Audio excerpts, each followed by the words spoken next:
goodness, so patient. We're ready. Here it is, 9:05. The official. The September 6, 2023 meeting of the City Council is called to order. The meeting has been properly noticed and posted in compliance with the open meeting law. These proceedings are being video recorded as well as presented live on KCLV Cable Channel 2. You may also watch this meeting live on Apple TV, Roku, Amazon Fire TV, on the Go Vegas app. The City Council meeting, as well as all other KCLV programming, may be viewed on the internet at www.kclv.tv/live. The proceedings will be rebroadcast KCLV Channel 2 Wednesday of the meeting at 6 p.m., Friday at 4 a.m., Sunday at 7 p.m., Saturday at 7 p.m., Sunday at 7 a.m., and the following Monday at 5 p.m. This building is protected by state-of-the-art fire detection and suppression sprinkler systems. If alarms should activate during today's meeting, please evacuate using the exit at the back of the chambers. Go out to the mezzanine, proceed out the double doors to the terrace, and go down the back staircase. For anyone who has difficulty with stairs, please check with a marshal or fire official for assistance. Once outside, please assemble on the northeast corner across the street from City Hall at Lewis and First Streets. And employees wearing safety vests or city marshals will inform you when it's safe to re-enter the building. For public comment related items on the agenda, citizen participation and public hearing items, we have available a speaker card which you may complete and submit to our city clerk up front. Cards are available in the clerk's office or at the rear of these chambers. However, if you do not submit a card, it does not prevent you from speaking under public comment, citizen participation, or specified public hearing items. If anyone's present today who has need for hearing impaired equipment, please also see our city clerk staff. And if you parked in the parking garage with the faulty elevators this morning, and across the street, a self-validation machine is located in the foyer between the council chambers and the security desk you walk through to enter our chambers. You must have your ticket with you to use the machine. However, if you do not, please seek security personnel when exiting for a validation coupon. Before we proceed with our agenda this morning, would everyone please rise for the invocation given today by Reverend Carlton Fogg, Jr., Veterans of Foreign Affairs, and remain standing for our pledge. And good morning, and thank you for doing this with us. Oh, it's my honor, Mayor. It's, for the record, it's Veterans of Foreign Wars. Please join me in prayer. Gracious Father, thank you for bringing us all here today for the betterment of our citizens and the people of this great city. Father, I ask that you bless everybody here, all of our council members, our mayor, that we may get guidance from them and that you give them guidance. Father, I ask you bless our public safety, our firefighters, marshals, law enforcement. May you keep them safe under your guidance. And Father, may I ask bless our veterans, those who cannot be here, and those who are missing as prisoner of wars and MIA. This I ask in all your gracious name. Amen.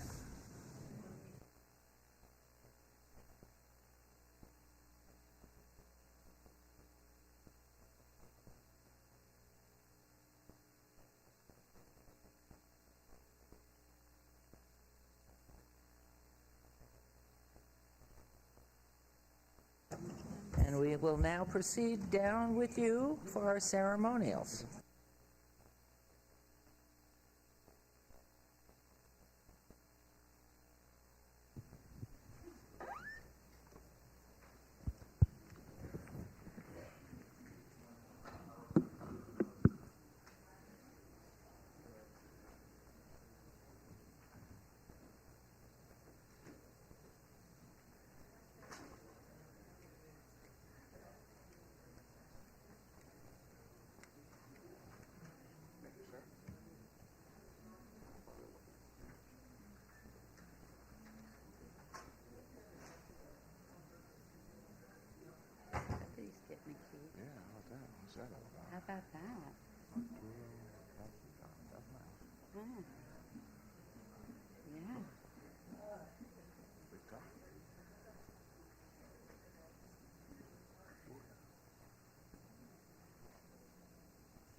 We've had a lot of things going on in life, but I look at your faces. Boy, am I and our council so lucky when you look out at this wonderful family of people. You're awesome. Anyway, this is our ceremonial portion of our agenda, and the lucky lady who goes first, Councilwoman Seaman, please. Thank you so much, Madam Mayor. Today, I have the honor of recognizing someone who has not only shown remarkable dedication and commitment to his profession, but has also gone above and beyond to give back to our community in more ways than one. I am privileged to recognize, come on down, my good friend Steve Grammas, President of the Las Vegas Protective Association.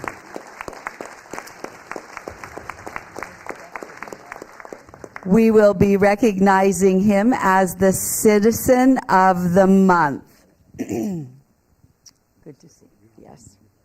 Steve has served our city as a police officer for more than 25 years, protecting and ensuring the safety of our citizens in and day out.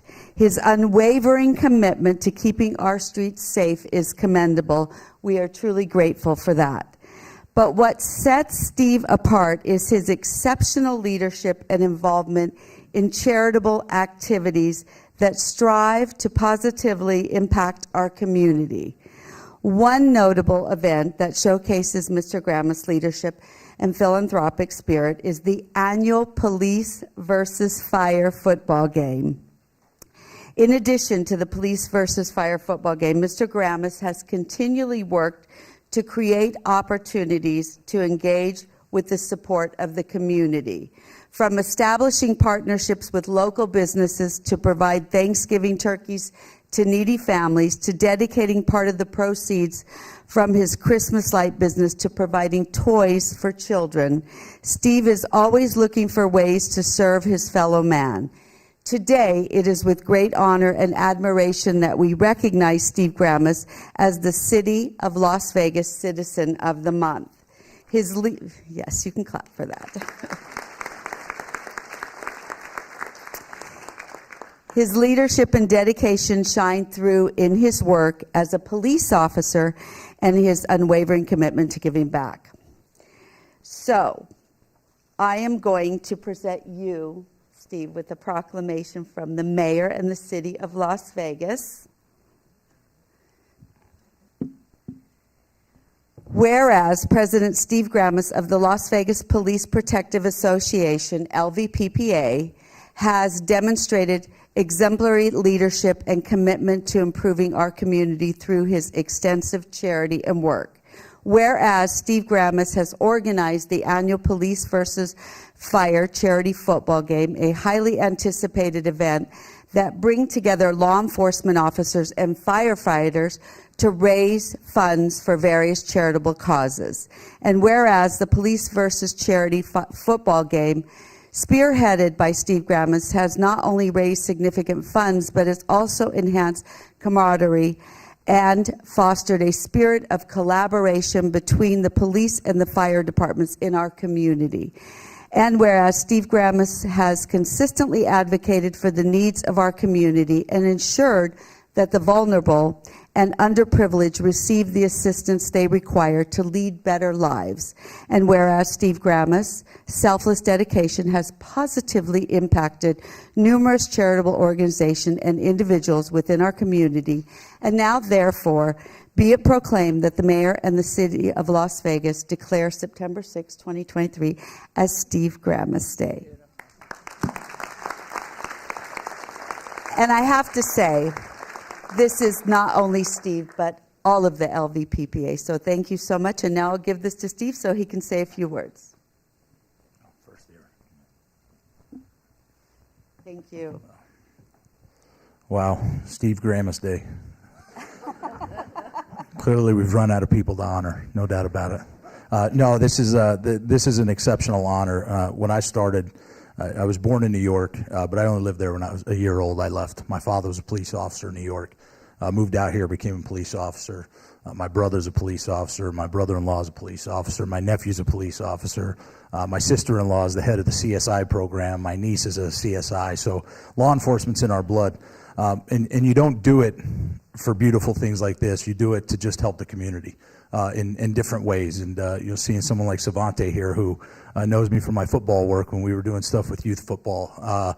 It means a lot to be recognized, probably more than most people would know. This isn't just a plaque to me. This is a recognition of 25 years of doing the right thing by people in our community and helping people when we can. And, sometimes you can't help them all. The football game is an amazing event.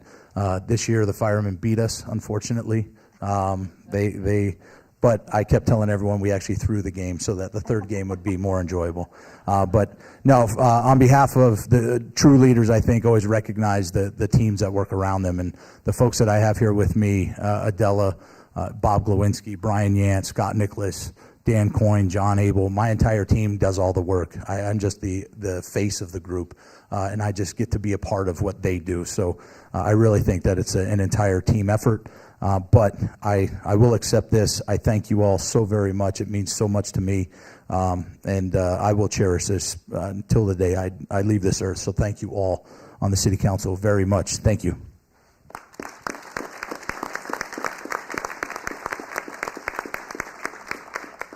And after the proclamation, we also have a City of Las Vegas Citizen of the Month that we present to you. And I believe his picture will be out front. Is that correct? Yes, so you'll be out front so you can drive by and bring all your family and friends. But let's get a picture. Yes, thank you.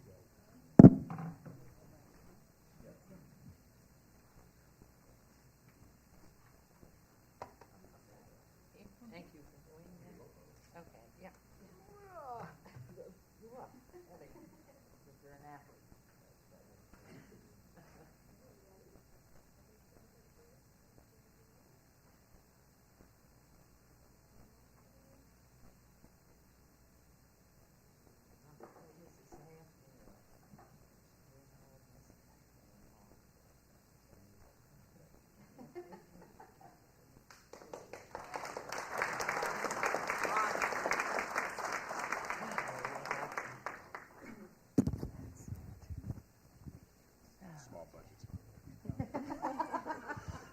When you started to say, my father was in law enforcement, and everybody, as you went through it, all I could think was my cousin Vinny. What was her name? And she says, with her wonderful New York accent, my father was a mechanic, my grandfather was a mechanic. Thank you, Steve. We appreciate your family, all of it, and the leadership you've had. Councilwoman, what great nominee. And so for our next honoree, we have Councilwoman Diaz, and I love your outfit. I'm allowed to say that. And it's all the stitching, and it is definitely flavorful, Latino, and magnificent. So hopefully have a good time. Thank you, Madam Mayor. Good morning. Thank you, everyone, for showing up today. I'm super excited. September's always been an amazing month, not just because it's my birthday, but because we basically are getting back into the routine of going back to school. We know it's the launch of Hispanic Heritage Month. And as I was evaluating who I would honor and celebrate for this occasion, I found the individual that aligns so closely to my values as a former educator for Clark County School District and a mom who always is advocating for advancing their lives through education. And so I just feel incredibly proud to honor one of the biggest champions that Las Vegas has for education, and not just Las Vegas, but the entire state, Dr. Federico Zaragoza. And if he could please join me up here.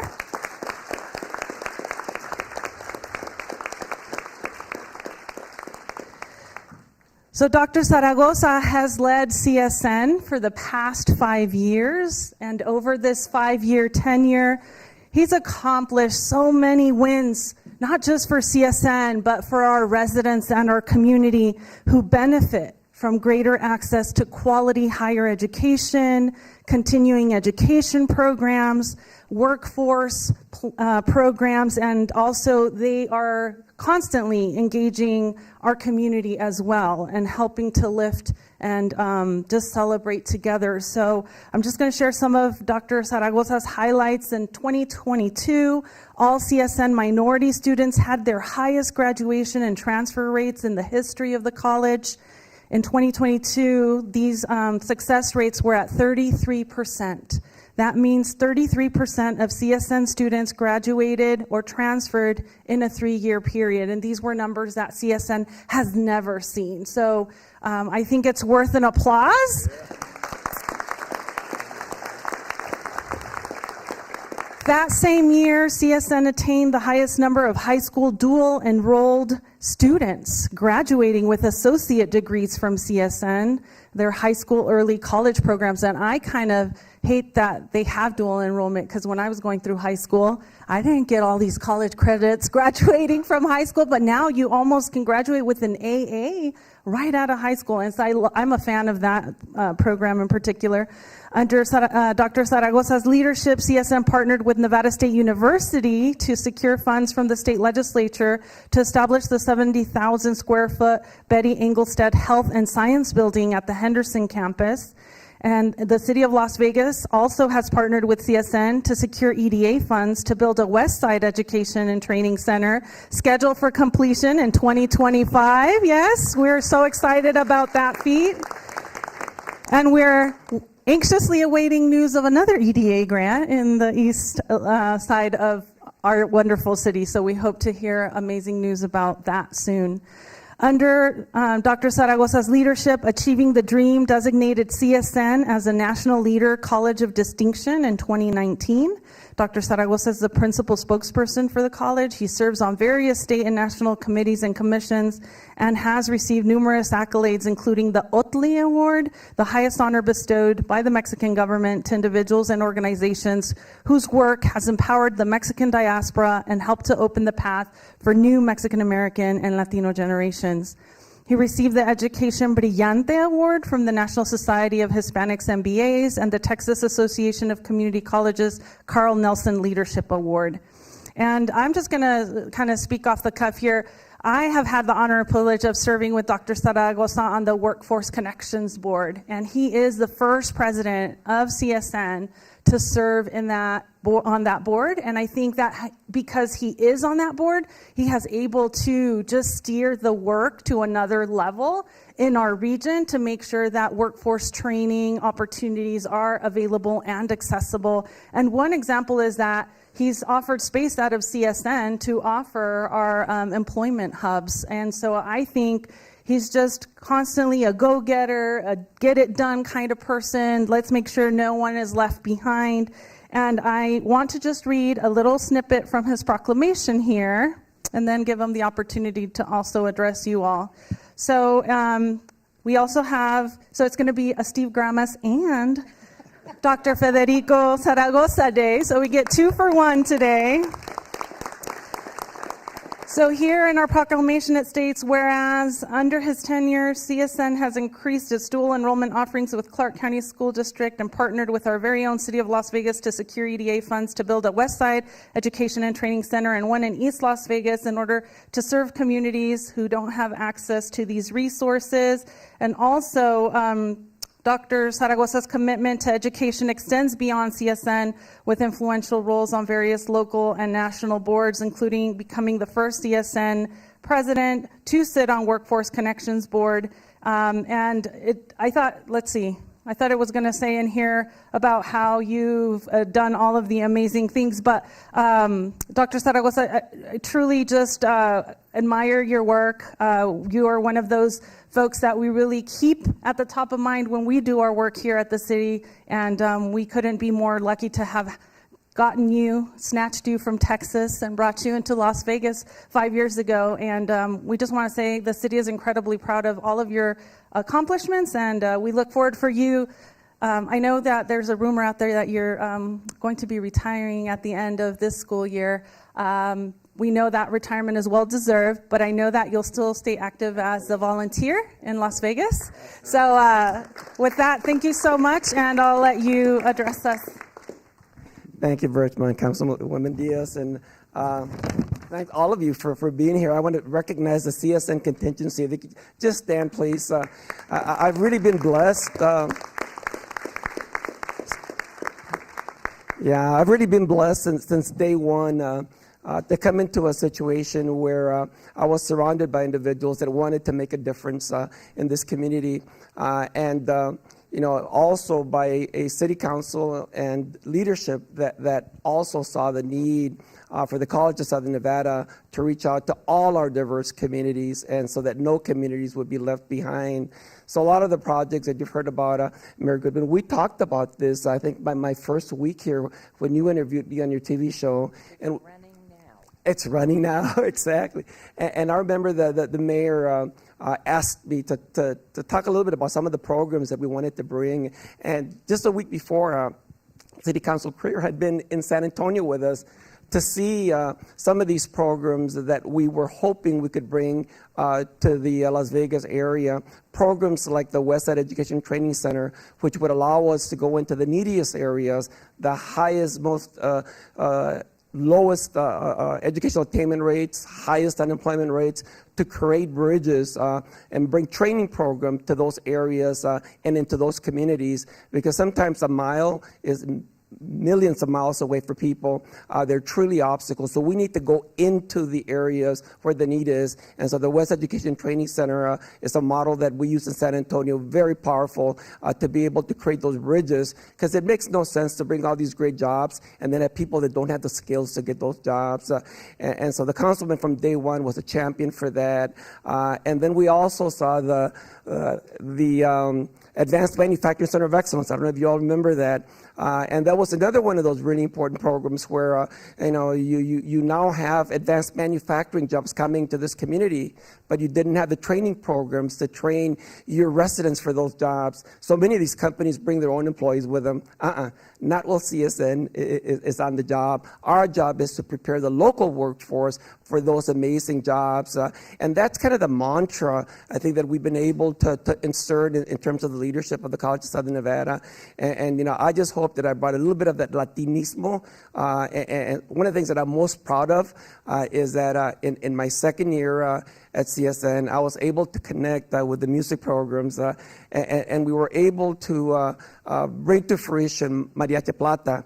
And the reason I'm so proud of this is that Mariachi Plata has won back-to-back national championships. And most importantly, those championships are held in San Antonio, Texas. So bragging rights for life. Gracias, muchachos. Los quiero mucho. So again, thank you so very much. This has really been a collective effort. I'm just blessed to be a part of this community. I'm blessed to be a part of College of Southern Nevada. And I want you to know, while I am retiring, I'm not leaving the area. I'm going to be at all these advisory committees giving back. Mayor, thank you so much for all you've done. Council member, thank you all for your support over the years. Gracias.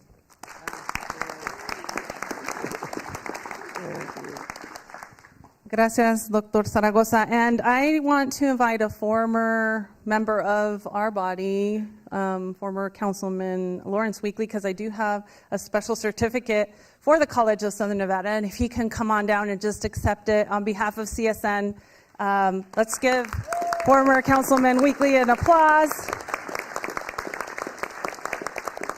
The mayor and the Las Vegas City Council acknowledge the invaluable contributions that CSN has made toward advancing our community, and the college's dedication to higher education, workforce initiatives, and community engagement has made life-changing impacts on the residents in our city. Thank you so much for the work you do. All right, we're going to take a quick picture, but as we take the picture, I do want to introduce our wonderful Mariachi Plata.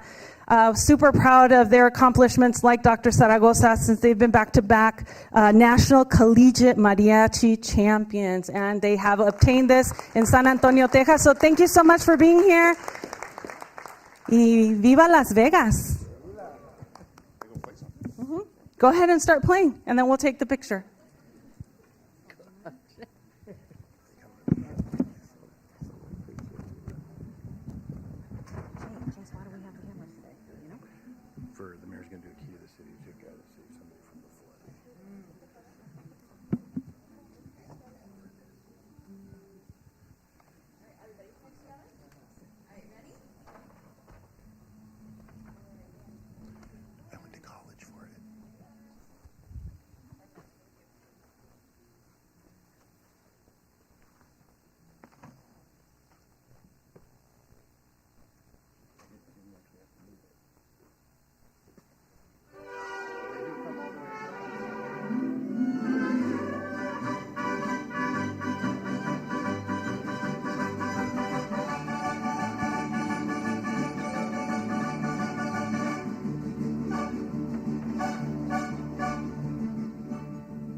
Mariachi Plata, if you can come this way so we can take a picture with the city council as well. Come on over.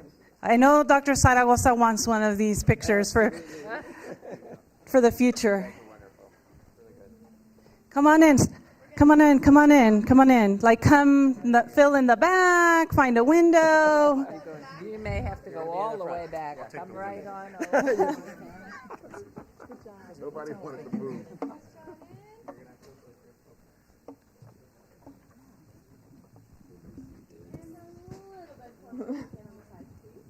Hey, Mayor. Hold on. Come over here. Hold on one second. Find a window Hold on. right here, Mayor. Yeah, right here. Right there. Yeah.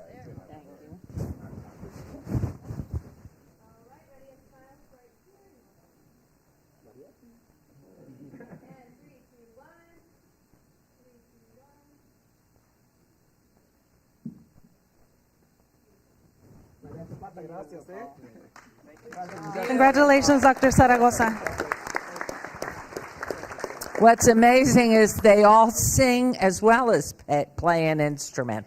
It's unbelievable. You can find so many talented people and who've done so much for music and our community. And I know you have a national reputation. We're so proud of you. And Dr. Zaragoza, we are rerunning Hello Mayor with that interview on you, so anybody who really wants a little peek into his past, and then going ahead and fixing the umpires and referees in this town. You did that. Thank you. Okay.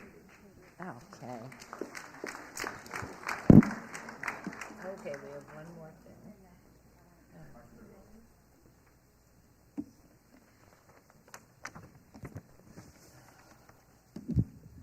Okay.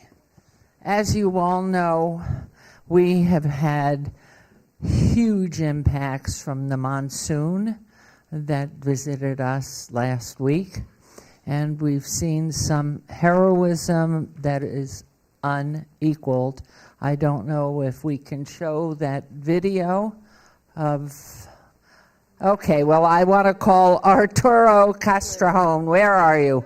Arturo, come on down, please. Oh, good. This man.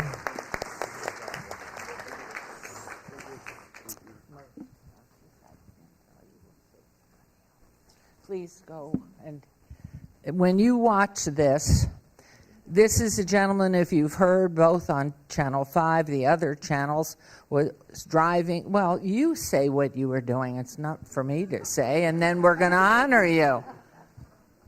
I was just, I was passing by, right? So I see this man just going by the water. So my English is not that perfect, right? But I try. I saw this man just going on the water, so my instinct was just to jump and help him. I don't even know how to swim. I just. Can you believe that? I didn't even think twice to just go and jump and help him. Well, you are a beautiful man. Thank you, Mother. Thank you. I mean, to hear this, and then just so in case you didn't hear, he was driving with his friend in a flatbed truck through Ward 3 neighborhood near Bonanza and Pecos when he noticed an elderly man, that gentleman, who was 74, being swept by fast-moving floodwaters this past Saturday afternoon. Arturo, and that was, the weekend before, without hesitation jumped out of the truck's window into knee-deep high water to try to save the man, not knowing how to swim. I mean, this is incredible. He picked up and carried the 74-year-old man to safety. And so today, so many phone calls, so many people calling, and our own appreciation and gratitude for your heroism. We don't find humanity as magnificent as you showed, that this is what humanity should be about. It's not about me, it's not about myself, it is about helping others and doing for them. So not only are you going to share in September 6th being a day for Arturo, and we have a proclamation for you, but on the rareness of the quality of this man so selflessly in an emergency. If you'll hold this, Mayor Pro Tem. We're giving you key. We are asking you to accept the key to the city of Las Vegas, which we do not give out.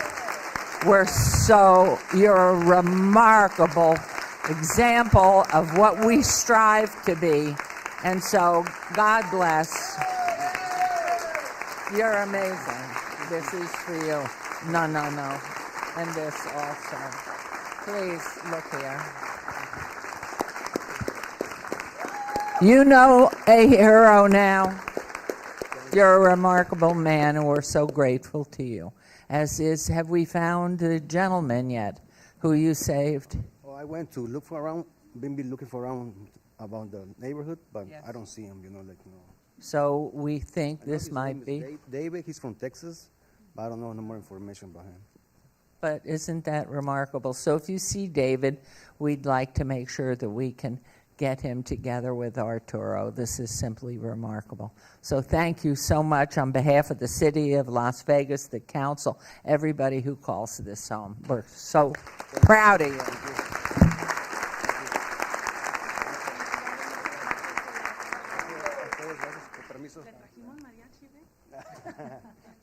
A picture? Oh, yes.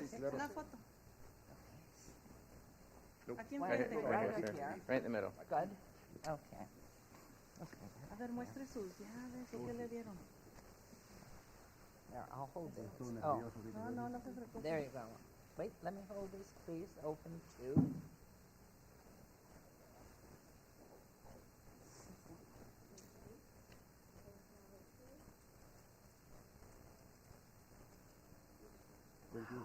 Thank you, Matt. Thank you.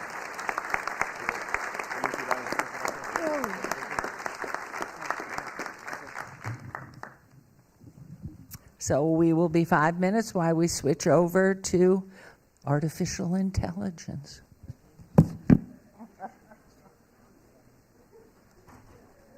Yes, sir.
7?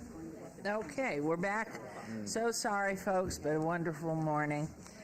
Okay, agenda item 7. Public comment during this portion of the agenda must be limited to matters on the agenda for action. The amount of time any single speaker is allowed may be limited. All comments made will be cross-referenced to those specific items, and if anyone submitted a speaker card or who wishes to speak under this portion of the agenda, please come to the podium, state your name for the record. It's your opportunity to address the council, but council will not respond or engage in dialogue. We'll set the time at 1 minute, keeping in mind that we have a longer session for public comment at the end. So is there anyone who wishes to address council in this first public comment? Please come forward, and a light will go on. And if your last name is very difficult, please spell it for our clerk. Hi, my name is Alexander Kronk, spelled C-R-O-N-K. I live in Henderson, and as you can see, I'm a fan of the Las Vegas Light soccer team. So I heard recently that you guys are going to be talking about redeveloping Cashman Center into some sort of medical facility, medical thing. I support medical stuff. I myself have type 1 diabetes. I obviously understand how important that is. But at the same time, I love the lights. I love going to the lights games all week. I look forward to it on Saturday nights. It's a big part of, it's a big part of my life. It's a big part of why I love living in Las Vegas area. And I'm going to be very upset if the lights games are not part of my life anymore. I'd like Cashman Field to sort of, I know it's getting old and needs repairs, but I'd like it to more or less stay the same, and I'd like to be able to keep going to games there for a long time to come. So thank you. Well, we appreciate those comments. Thank you. And Brett Lashbrook, who brought us the lights, I know he appreciates it too. Anyone else? Okay, we'll close the first public comment and move on to agenda item 8. Business items, possible action, any items from the 9:30 session that the council, staff, and/or applicant wish to be stricken, tabled, withdrawn, or held in abeyance to a future meeting may be brought forward and acted upon at this time. Mayor Pro Tem Knutson. Madam Mayor, item number 4223-0134-SUP1 of the applicant owner's Corner Building LLC at 1205 South Main Street, requested by the applicant is in abeyance until the November 1st, 2023 City Council meeting. Thank you. Thank you very much. Please, there's a motion. Please vote, and please post. Motion carries. We'll move on to agenda item 9 for possible action to approve the final minutes by reference to the August 2nd, 2023 regular City Council meeting. Mayor Pro Tem may have a motion to approve the minutes. Madam Mayor, move to approve item number 9. Thank you very much. There's a motion to approve agenda item 9. Please vote and please post. Aye. There it goes. Motion carries. Thank you very much. Items number 10 through 34 on the consent agenda are considered to be routine or recommended for approval by the departments, may be enacted in one motion. And note that the record should reflect my abstention on items 11 and 12 because they pertain to marijuana-related businesses and one of my sons involved in that industry. I'll be voting on all others. Mr. Dorkak, I understand you have a correction to make on item 16. Thank you, Mayor. Jeff Dorkak, City Attorney. For the record, as you mentioned, on item 16, the city's exclusive negotiation agreement with True Development LLC. Since posting of this item, we have updated it to eliminate the reference to the 6-month option within the term of the contract. The updated clean contract has been provided to the clerk's office, and we wanted to provide this update to the public based on the agenda posting, and would respectfully ask the Mayor Pro Tem to make this change part of his motion. Thank you. Thank you very much. So, Mayor Pro Tem, may I have a motion on consent agendas 10 through 34 with that comment on agenda item 16? Madam Mayor, move to approve the consent agenda with the abstentions on items 11 and 12 and the noted amendment stated by our City Attorney on item number 16. Thank you. Please vote and please post. Motion's carried. Thank you very much. Agenda item 35, discussion for possible action regarding the ratification of Steve Ford as Deputy City Manager, $227,500 plus benefits, general fund, all wards. And good morning. Good morning, Mayor Goodman, members of City Council. For the record, Mike Jansen, City Manager. I'm incredibly pleased today to bring before you for a ratification vote as Deputy City Manager, a man who really needs no introduction in our organization because he's so well known and respected. But with that being said, I want to tell you just a little bit about Steve. Mr. Ford began his career with the city in 1997 and has held numerous leadership positions, including Deputy Director of Operations and Maintenance, Deputy Director of Public Works, as well as Director of Parks, Recreation, and Cultural Affairs. Prior to city service, Mr. Ford served in the U.S. Air Force and the U.S. Air Force Reserve, retiring with the rank of Lieutenant Colonel. Mr. Ford holds a bachelor's degree in civil engineering and a master's degree in engineering and environmental management from BYU.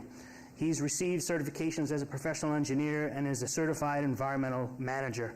I would add Steve is a certified person who solves things, gets things done, and is an all-around outstanding person. So with that, I bring you Steve Ford. Thank you very much. We're so excited, and certainly knowing his career path, and I know he's just about touched everybody one way or another in council as well as in the entire administrative staff. So, Steve, we wish you the best. We know it's going to be a wonderful time going forward. This is an exciting time, having a new city manager, and you sharing your wisdom, and you're always smiling. You're always so positive, and in this day and age, we need that so very much. So, I didn't know if you wanted to make some comments, and if we have any here. Do you accept whatever this contract is? Yes, ma'am. Thank you, Madam Mayor. Steve Ford, for the record, Director of Parks, Recreation, and Cultural Affairs for the moment. I am truly honored, and first would like to apologize in advance because looking out over the audience, there does not seem to be a lot of work being done in Parks, Recreation, Cultural Affairs, or in Public Works this morning.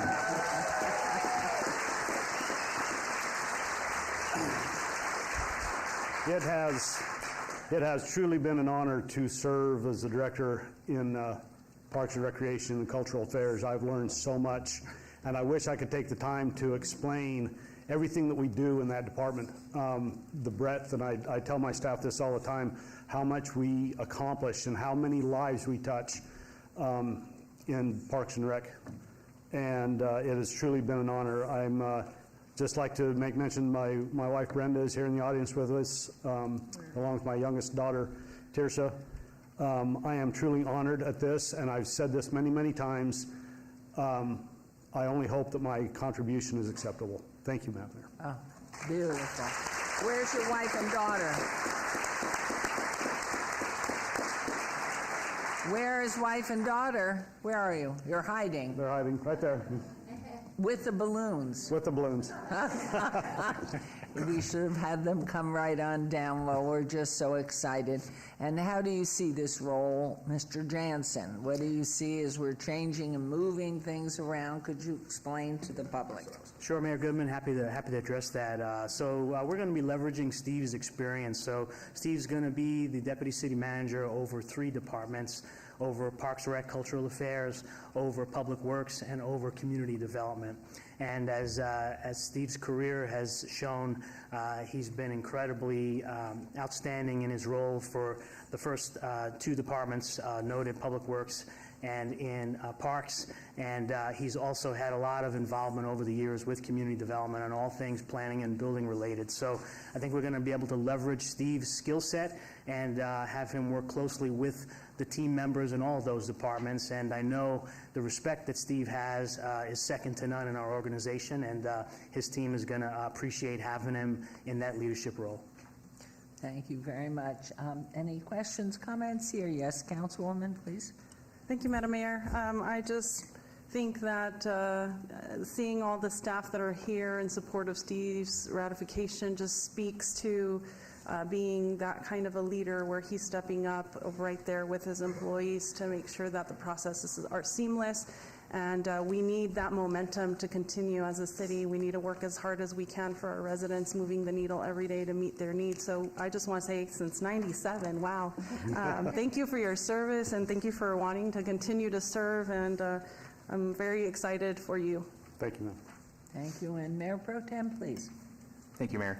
Mr. Ford, I said really nice things about you last time you were promoted, which wasn't very long ago. So I was just going to say, for the rest of the council, we did a neighborhood meeting in Ward 1 last night, and I was my worst neighborhood meeting yet because I was there and I left early, but you stayed through the entire thing.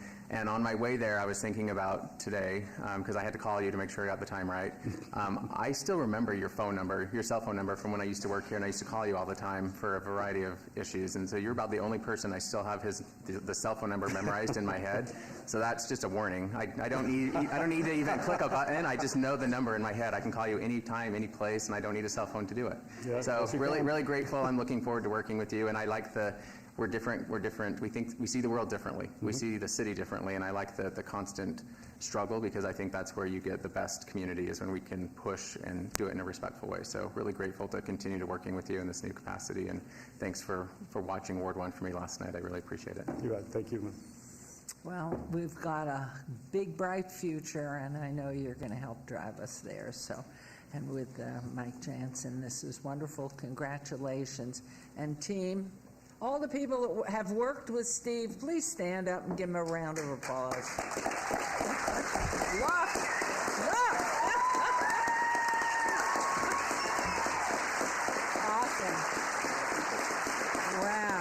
Awesome. Thank you all. He is great. We know that. Thank you. Congratulations. Okay, we now will move on to... Pardon? We didn't vote. They voted. What are we about but our team? Goodness gracious. Could you raise your hand if you vote on this while I ask for a motion, please? Everybody, let's have a motion, Mayor Pro Tem. Madam Mayor, at the urging of our city manager and the many city staff are here today, and I'm guessing the rest of the city council, congratulations, and I move to approve. Move to approve. Please vote and please post. Yeah. Thank you.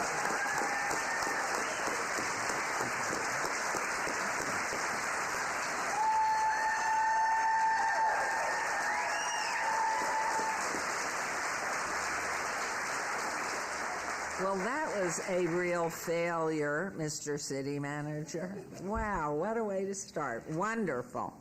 Okay, we're on to agenda item number 36, and this is discussion for possible action regarding the ratification of Sabre Smith Newby, as Deputy City Manager, $230,000 plus benefits, general fund, all wards, and we certainly welcome this wonderful lady.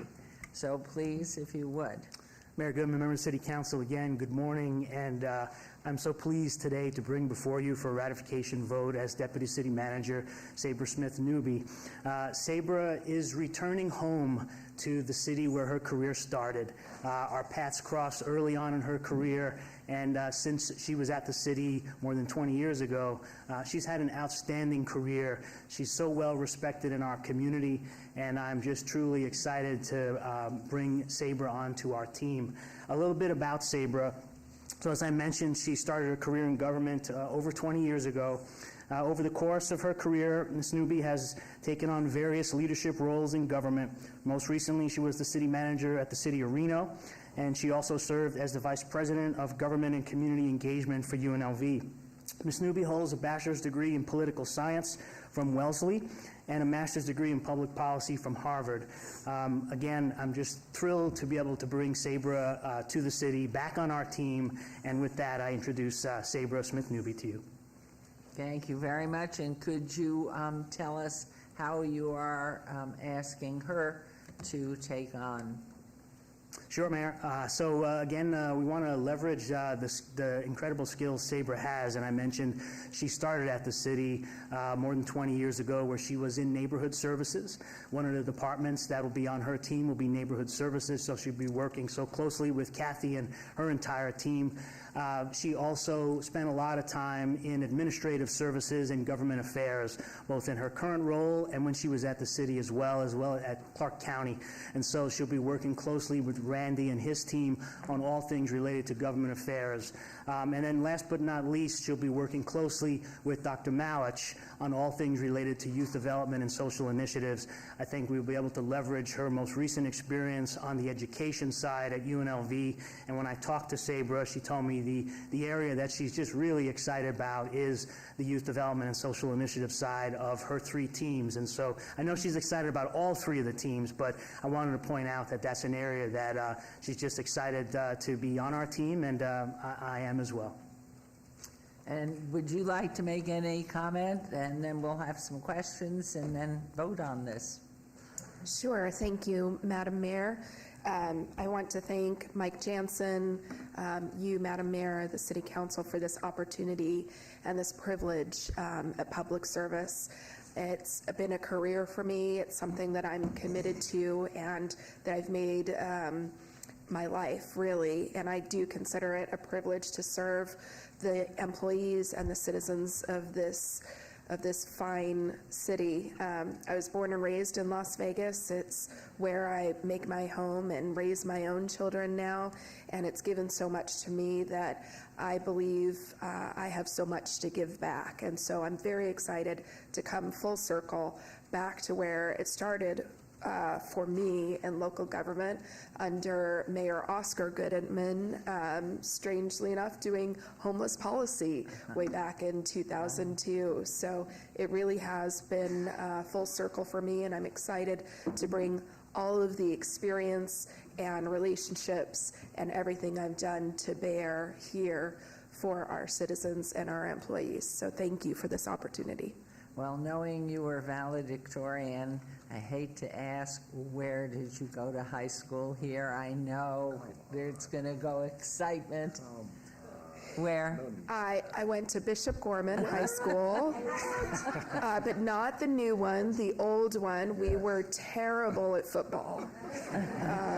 I'm not even sure we had a winning record, so... Anyway, I know that, and it's wonderful, and the fans that you have, they're just lined up behind you. So I know just from everyone that's worked with you, that's called and been enthusiastic about your efforts to come back home where you belong. It's very exciting. So I would like to, yes?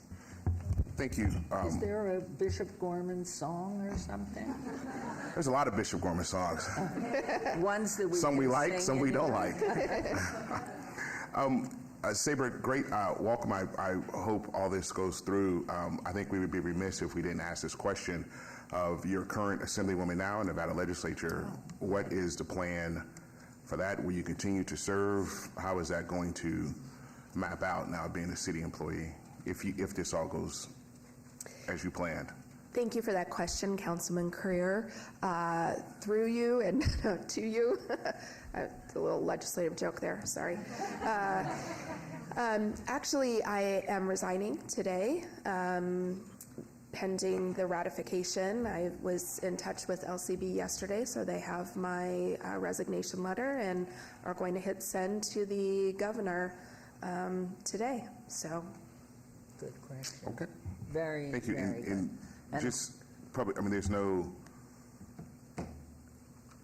cooling off period or nothing like that that we should be aware of, or everything is all copacetic with you moving in this position, as we know? Madam Mayor, Councilman Creer, we worked with our HR team as well as our city attorney's office. And to your point of question, the condition on the employment was that in conjunction with ratification, Sabra would be resigning from her current role as Assemblywoman. And with that, there's no other restrictions on having Sabra move full steam ahead in her role. Okay, great. Look forward to working with you. That's a marvelous question because I never think of party affiliations, having been since 2008, or I don't even remember, but as a nonpartisan.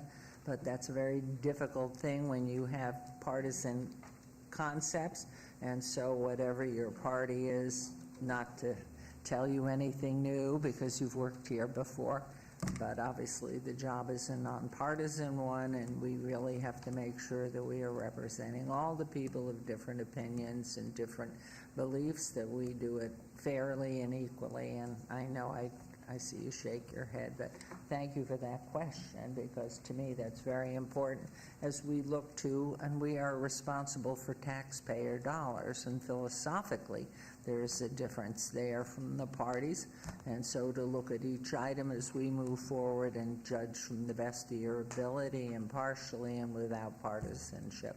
So at this point, then, I would like to have you make a motion, please. And Madam Mayor, if I can, just a quick comment. I've known Sabra since she worked at the city, because we were here at the same time, and then I've worked with you in every single role, maybe not the city of Reno.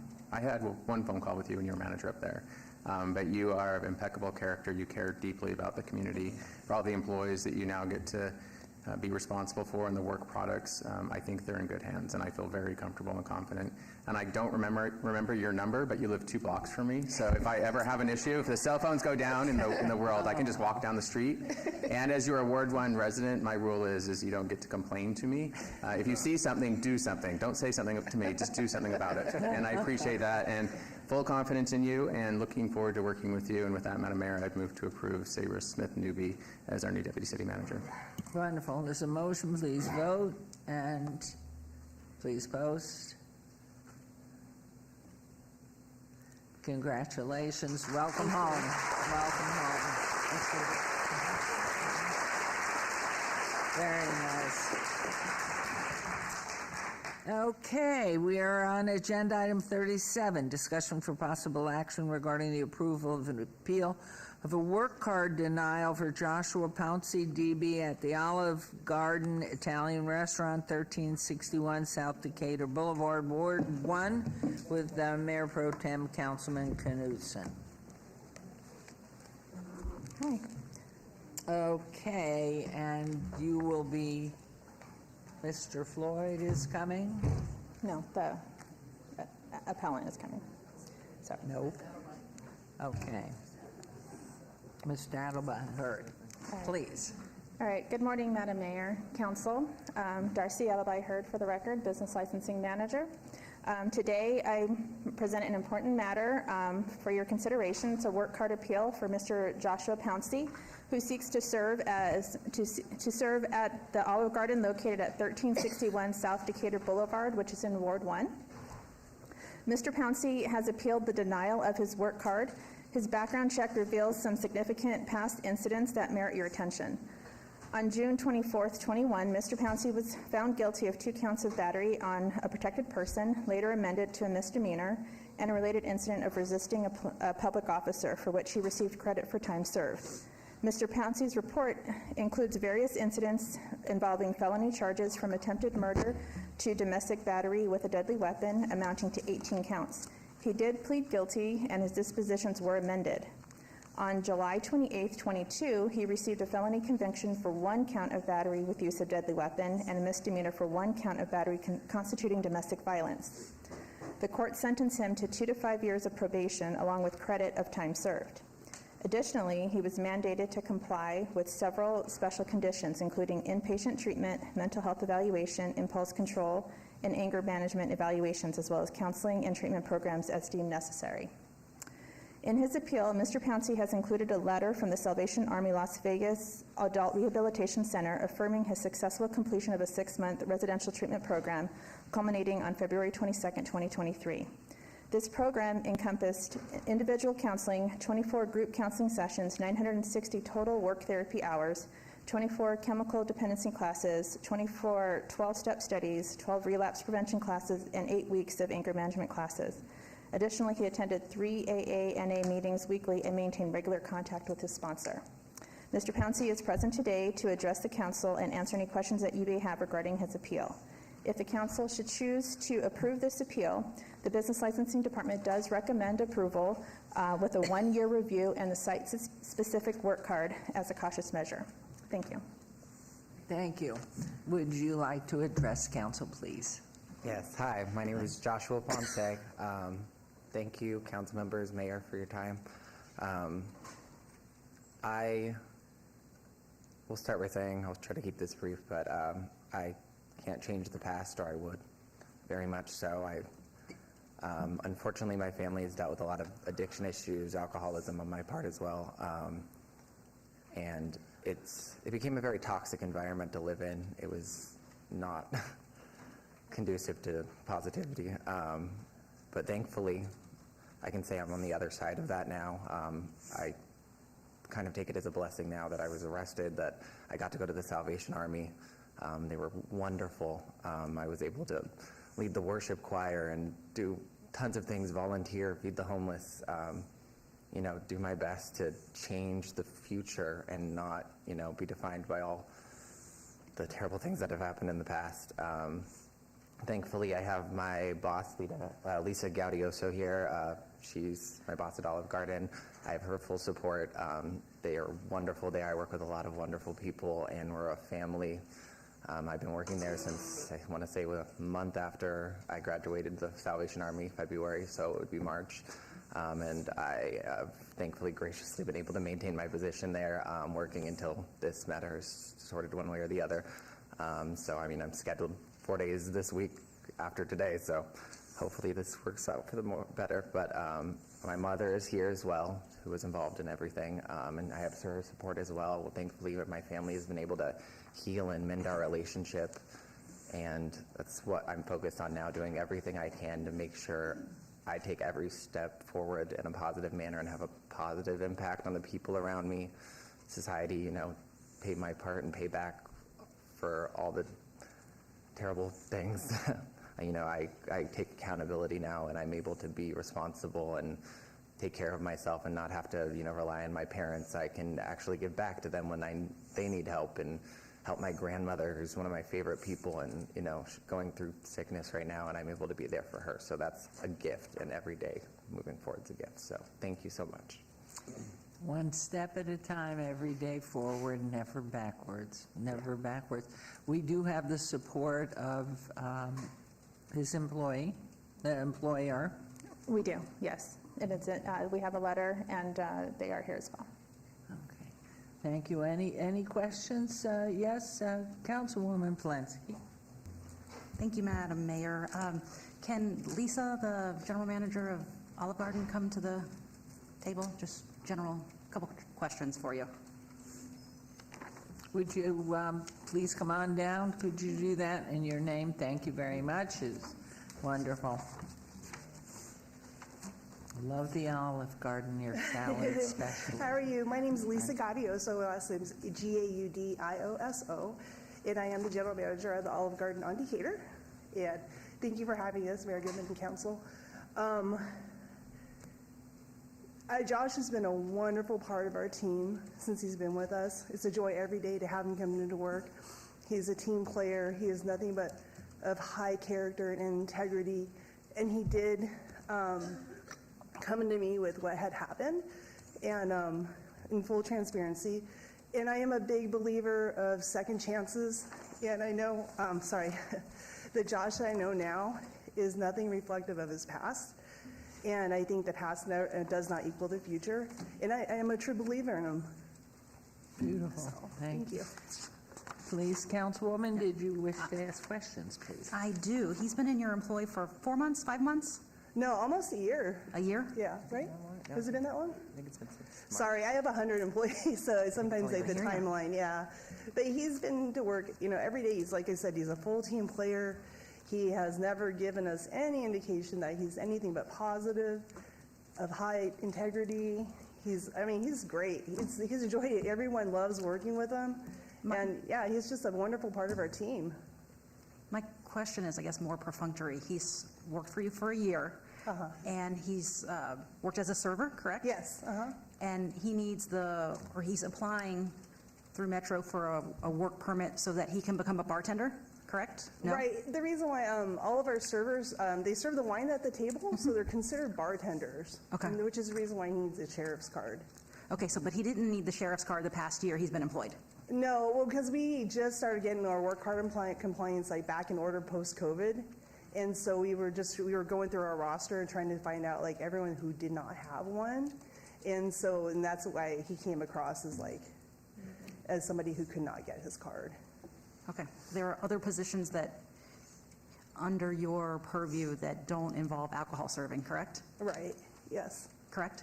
Yes. Okay. Sorry, I'm having a hard time here. I'm like, got this little allergy thing going on. I just want to point out that there are other jobs inside your restaurant that don't involve serving or touching alcohol, correct? Correct, Okay. right. Okay. So if per se that he could not do this, He would still have be a a job. host. Yeah, other positions are available. Okay. Absolutely. Thank you. That's my primary question. Okay. Any other questions, comments? Please, Councilwoman Bernie, go ahead. Oh, Bernie. Sorry. Oh, go ahead. No, please, your mic's on.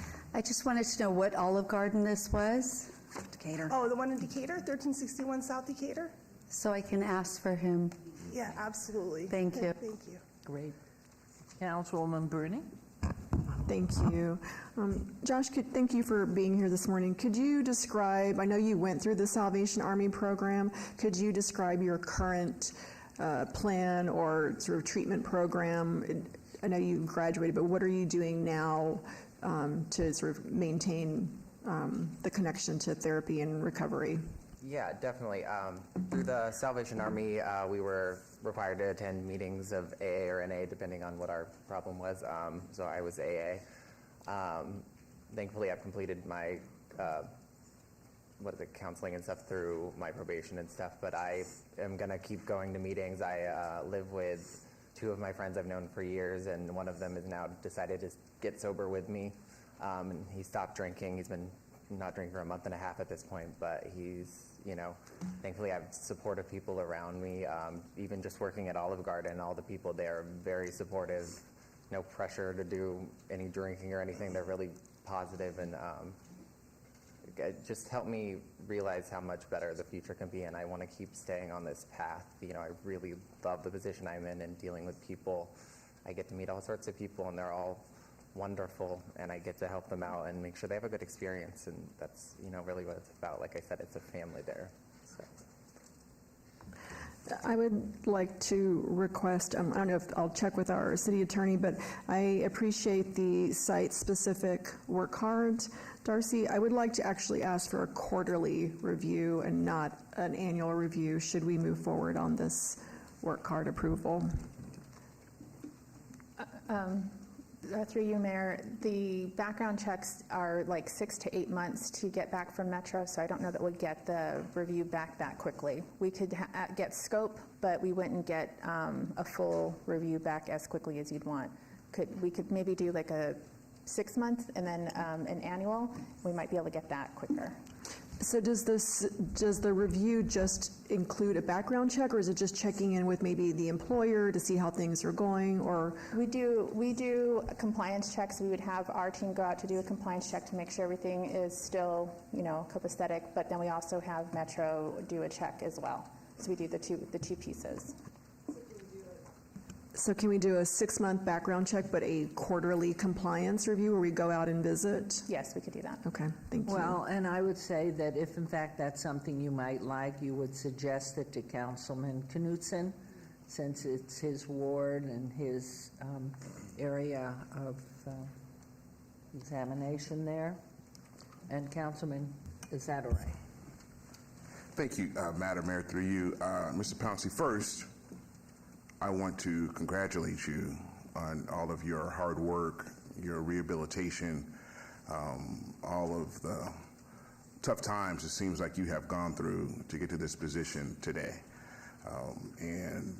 If we all think that we haven't had our fair share of opportunities squandered or given opportunities and second chances to go live the life we're supposed to be living, then we're very hypocritical of ourselves, because we've gone through a lot. It sounds like you've gone through a lot as well. And to have your boss here, your coworker here, to have your mother here to support you during this time. And I'm sure it's not easy for you to come and publicly come out and put yourself in front of, the world to see. And I truly applaud you for that. I'm not sure if I could do it, or I would maybe just go into another job. But you have your convictions. Obviously, you believe in Olive Garden. They seem to believe in you. And I think as your representatives of local government, we should support you in your endeavor, in your rehabilitation. And the mentality of you not getting this, who knows where that may take you. And I want you to know, we don't know each other, but I support you. And hopefully you realize that people are there for you and try to help you get to where you need to get to.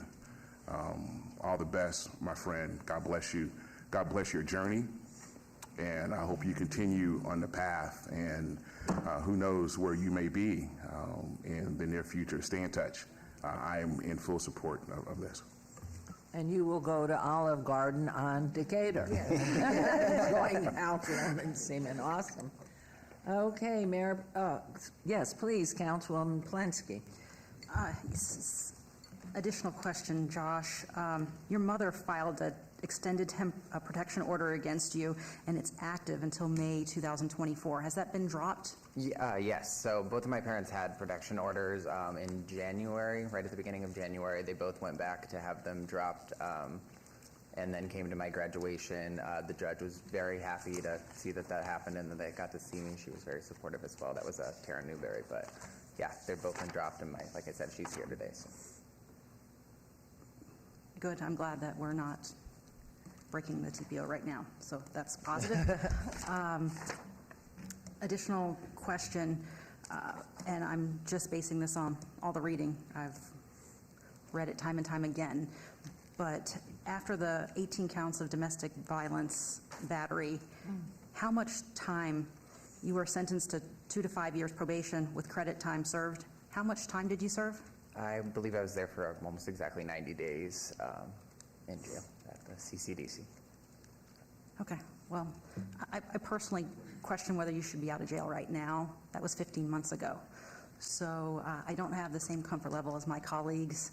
I think that you've done great. I actually called the Salvation Army. I spoke with Judith Aguilar that wrote the letter on your behalf, and I spoke with Charles, the gentleman that I think that was perhaps there with you pretty constantly, and he told me specifically that he was confident in your ability to be a productive member of society as long as you held on to sobriety.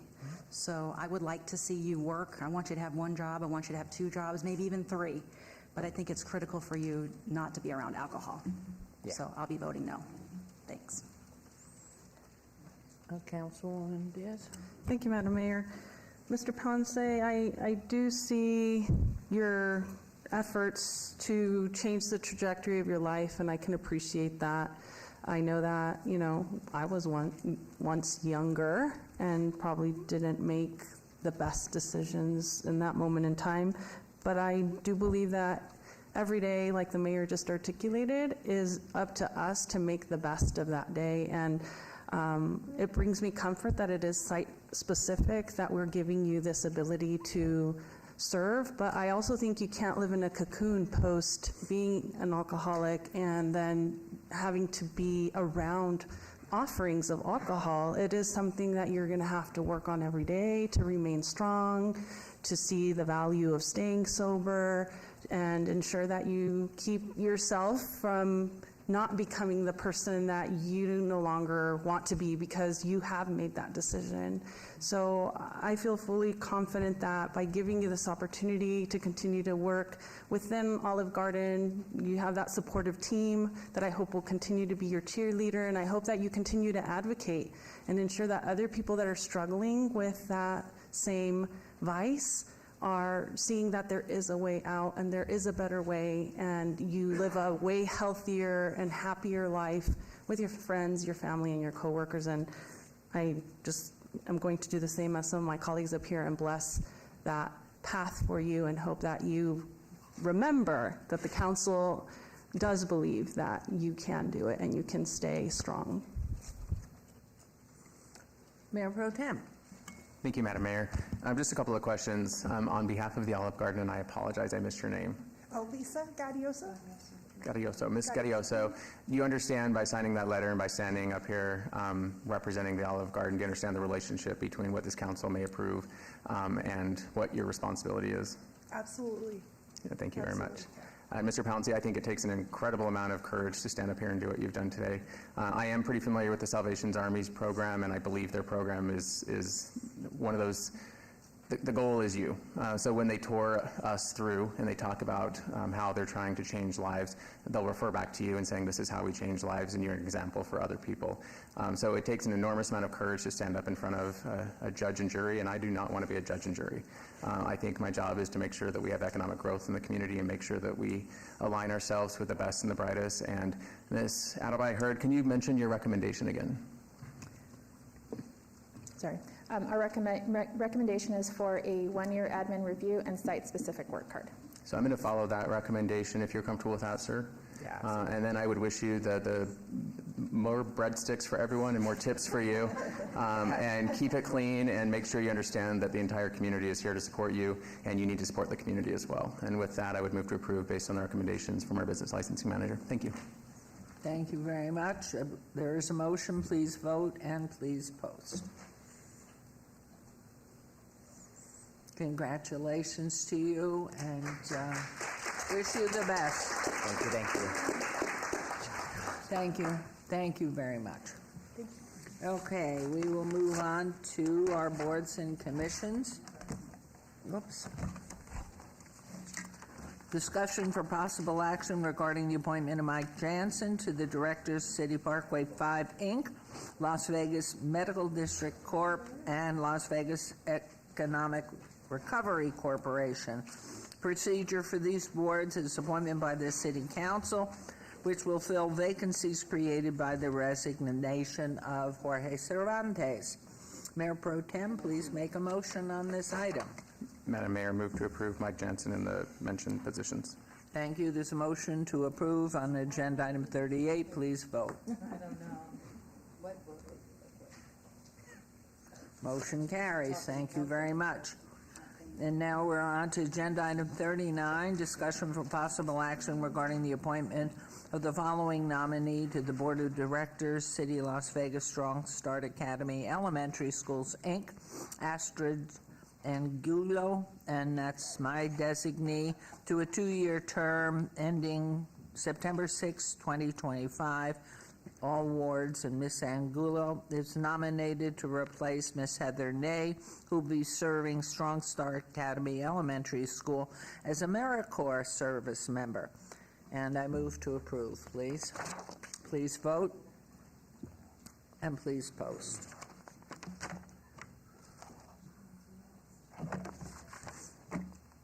And that motion carries. We'll move on to agenda item 40, recommending committee bills eligible for adoption at a later meeting. Item number 40, bill number 2023-18, will be heard at a later meeting. And this is items 41 through 41B are on the consent agenda, are considered to be routine, recommended for approval by the Department of Community Development. Mayor Pro Tem may have a motion to approve consent agenda number 41 through 41B, please. Madam Mayor, so moved. Thank you. Please vote on the motion, and then please post.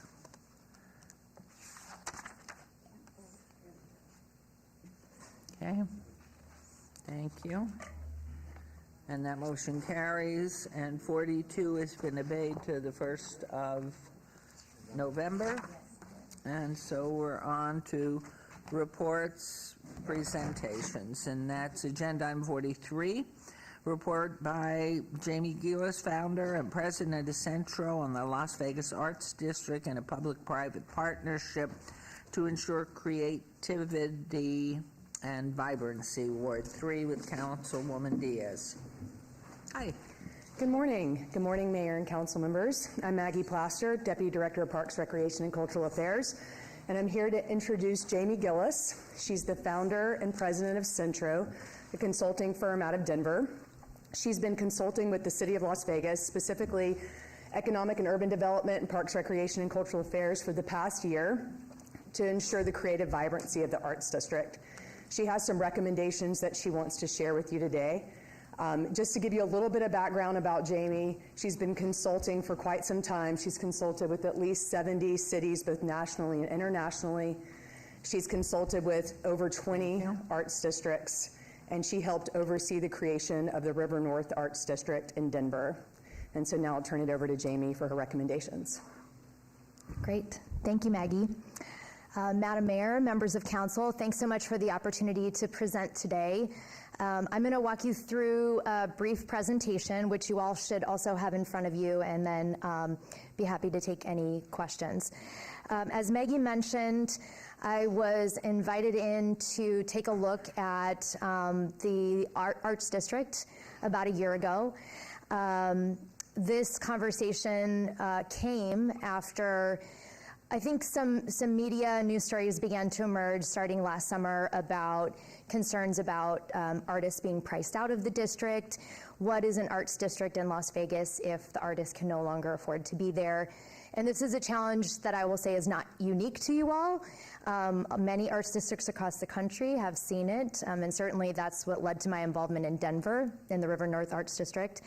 And so the ask was really for me to come in, meet with the stakeholders in the Arts District and understand what was happening on the ground, what folks in the creative community were seeing, what property owners were seeing, business owners were seeing, what the desires were for the future of the Arts District, and look at best practices and really understand what the opportunity would be for the city and the stakeholders in the Arts District to work together to, as the title of the presentation says, ensure the creative and economic vibrancy of the Arts District for the long term. I did a lot of meeting and greeting, lots of getting out and about in the district over the last year, lots of meetings and interviews. Also met with all your city departments to understand what they're working on in the Arts District. I presented at the Las Vegas Arts Summit, which Maggie put on back in February, and we were able to do an interactive discussion there with artists from around the community. And I also we recently completed a survey that was open for a couple months over the summer, in which we obtained just over 300 responses.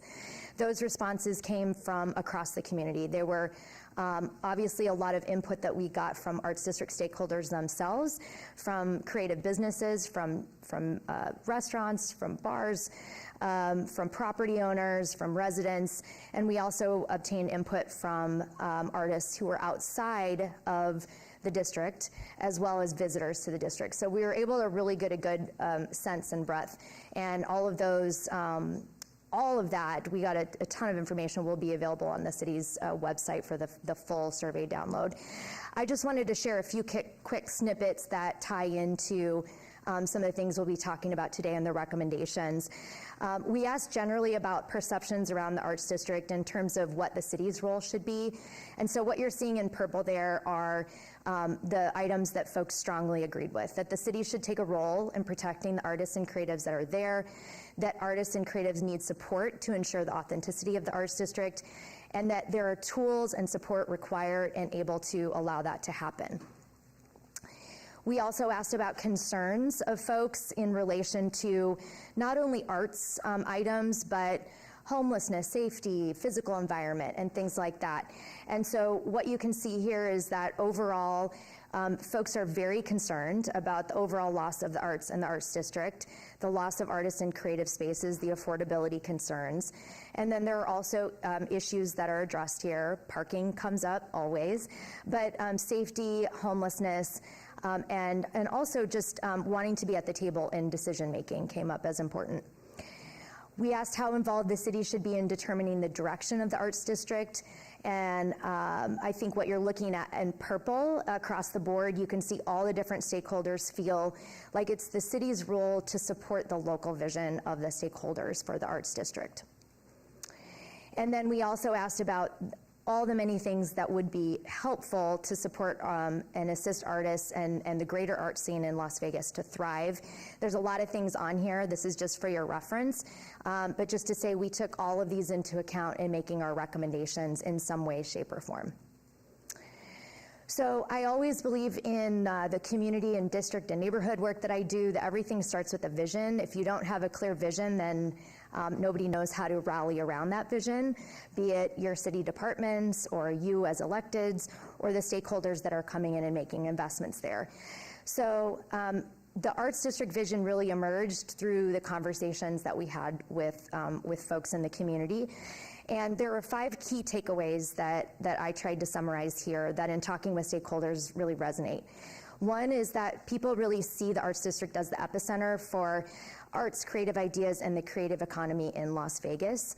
And they also see it as the community spot. So it's the locals' place. It's where local artists can thrive. It's where locals and neighborhood residents come and feel like they belong. They participate in events like First Friday. They come to visit the galleries and studios. They come to the breweries and the restaurants there. It's also the place, and they would like, folks would like it to remain the place where art is made, not just a place where you see art, where you walk through, but actually where you can see artists at work, where new and emerging artists can connect to the arts community, and where people who aren't artists can also learn a craft. The alternative, showcasing Las Vegas local life, and a Vegas getaway from the Strip. So perhaps some time spent on the Strip, perhaps some time really exploring the local Vegas scene and the art scene. And then finally, and really importantly, I heard this over and over, that the Arts District can be the starting point for showcasing and exporting local Vegas art, culture, and talent. Vegas is famous for importing so much talent here, but it also provides an opportunity to export that talent to the world. The work that recommendations that we're going to present, I wanted to make sure also aligned with local, regional, and state goals, and so we made sure to tie it into things like the Vision 2025 plan, which calls out creative industries as an emerging regional target industry. There are also a number of other arts-related studies underway under Maggie's supervision, including an arts and economic prosperity study, which will be completed at the end of this year, a public art master plan to be completed early next year. This study, and of course, we're also looking at the African American Museum and Cultural Center, which incorporates an arts component. So we made sure to tie this work into all of those pieces of work as well. So what you're looking at in front of you right now are the strategies and then recommendations that are key to this. This is just the high-level snapshot today of all the things that go into this plan, and I'm going to walk you through each of them just to explain a little bit further in detail. The first strategy is to expand the Arts District boundaries and to formalize the identity of the Arts District. The map in front of you showcases the current Arts District boundaries in the light blue and the proposed boundary expansion in the red line. We see a tremendous opportunity for growth in the creative trades in this area. And as we look at how the Arts District is sort of organically developing, I think there's opportunity to also support that organic growth through targeted incentives and programs. The north part of Charleston really creates opportunity for arts incubation, education, and housing, which we're going to talk about in a little bit. There are bigger spaces that can be assembled that provide that opportunity. The south of Charleston area has really emerged as an arts and entertainment area, and we encourage that development. And then the addition to the south and west really provides opportunity for more industrial arts and arts production through larger scale space for those types of needs. Along with this expansion, we propose new zoning to be introduced to the Arts District that is crafted uniquely to address Arts District needs and opportunities. This would be a new zoning that does not exist anywhere else in the city. It would borrow from form-based code and other tools the city has implemented. But what we're looking at is an opportunity for planning and EUD to work together to create a crafted set of what I like to call carrots and sticks that both require and incentivize opportunities for arts and creative spaces, public art development standards, affordability, and all the other things you see on their screen in blue. It doesn't have to be limited to those. This will certainly be a community engagement process. But we have used zoning and tools like this elsewhere, including in the River North Arts District in Denver, to help ensure that artists are part of the growth of the district as development comes in and the neighborhood changes. We also recommend that the Arts District identity be formalized.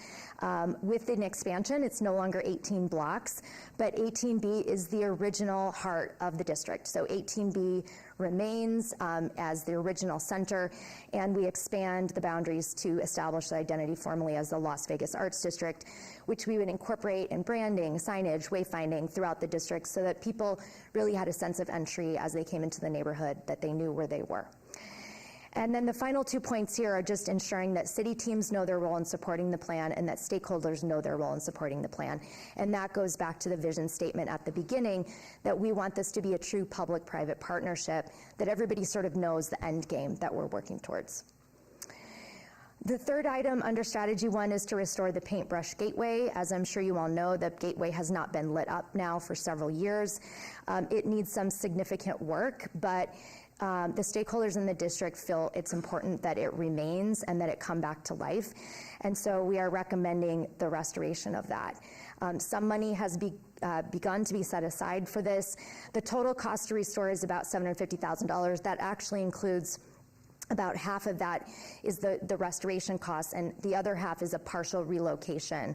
The brushes were originally intended to be side by side and shoot light beams up that crossed each other as a gateway, but that did not happen. So the current, what you see on the map there, the green stars show where they're currently placed, and the yellow star is the proposed location of that second one, so they're closer together. And then finally, just some sort of boundary issues. As we look at expansion of the district boundary, we are bringing that east side boundary out to Las Vegas Boulevard, which we think, again, creates sort of a branding opportunity and a visibility opportunity. But there are some things there that we want to address in terms of accessibility. So the island between Las Vegas Boulevard and 4th kind of creates a bit of an impassable connection for that area. So we're looking at also addressing 4th Street to narrow it to 2 lanes and add enhancements like the rest of the Arts District. Require that parcels in that sort of 4th and Las Vegas Boulevard Island, have active frontages on both sides, and then acquire some space to actually create some cut-throughs in that island so people can traverse between the boulevard and the Arts District. This is sort of the canyon effect that happens on 4th right now because there are no active frontages there that we want to address as redevelopment occurs, and then also make sure that accessibility is good. We heard a lot about Charleston, obviously, and some pretty narrow sidewalks there, as you can see in the image. So widening those sidewalks and making this more of a walkable pedestrian experience. So strategy number 2 is supporting the formation of a business improvement district. I think a lot of you know in conversations what a business improvement district is. They're called SIDS under the NRS 271. And there has been exploration of business improvement districts in downtown before. We are recommending the formation of an arts district only business improvement district that would align with the new proposed boundaries for the district. The pathway forward is not so much for the city to lead on this. There is stakeholder interest in forming a business improvement district that would support Arts District needs. And so the formation of a bid exploration steering committee is underway right now, and we'll also have a city team that would work with those private sector folks to do the work. In terms of what the bid could fund, bids are very generous in terms of what they can cover. And so I think some of the things that emerge just in conversations are an opportunity for security, an improved partnership with Metro and Marshals, opportunities to work with the homeless population, enhanced cleaning, and then a package of marketing, branding, identity, placemaking. This can be public art, wayfinding, landscaping, all of those things. There's also an opportunity for the city to work with the bid to partner in delivering services. So it's very common for city to provide resources to do some additional services in a bid area. The creation of a bid is really driven by the property owners who petition the city to create the district. There's a whole effort that goes into creating an operating plan, and that, again, will be really led from that steering committee. And then property owners petition the city to create the district. And the assessable property is any property except that owned by federal government unless they consent, or the city unless they consent. And so we would certainly look to, and I've had, actually, I don't think there's any federal government property here, but I have had opportunity to work with the federal government supporting districts before.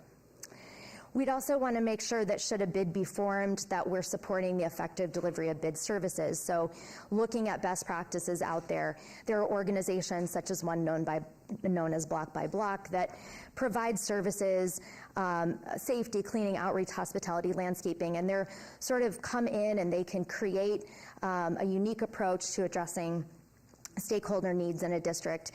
And the benefits of that are you have a targeted team to be responsive specifically to the needs of the Arts District. They're not just janitors or security guards. They're sort of a comprehensive team of ambassadors that are working together for the district.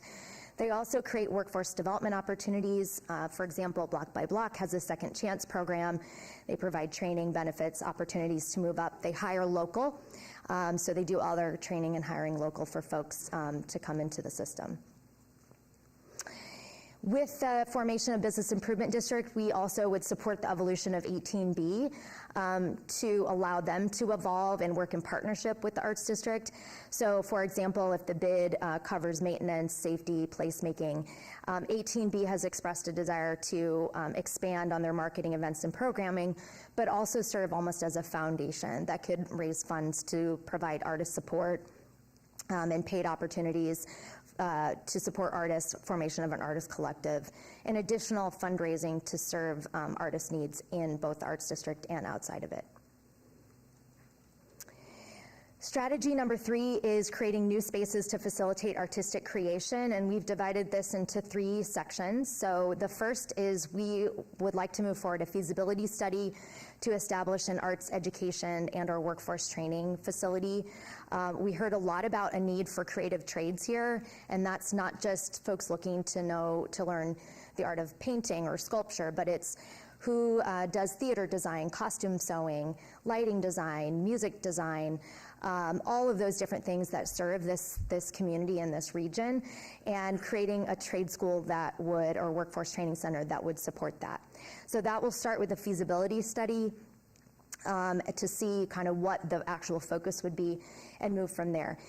The second is moving forward with feasibility on a black box community theater space. We have several wonderful local performing arts companies within the Arts District, and they're all really facing the threat of displacement because of rising costs here.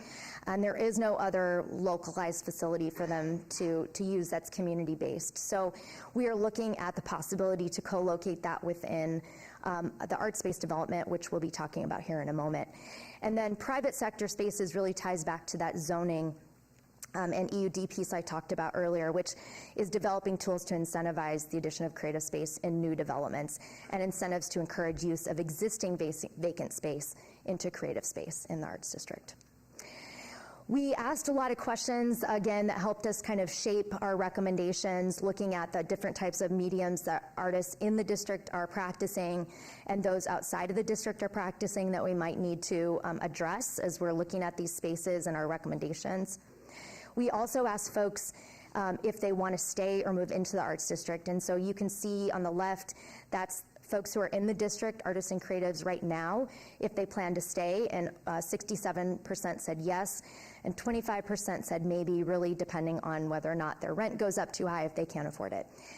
I was also excited to see that when we asked the non-district artists and creatives that there was great interest in being willing to relocate back to the Arts District if the appropriate space was available.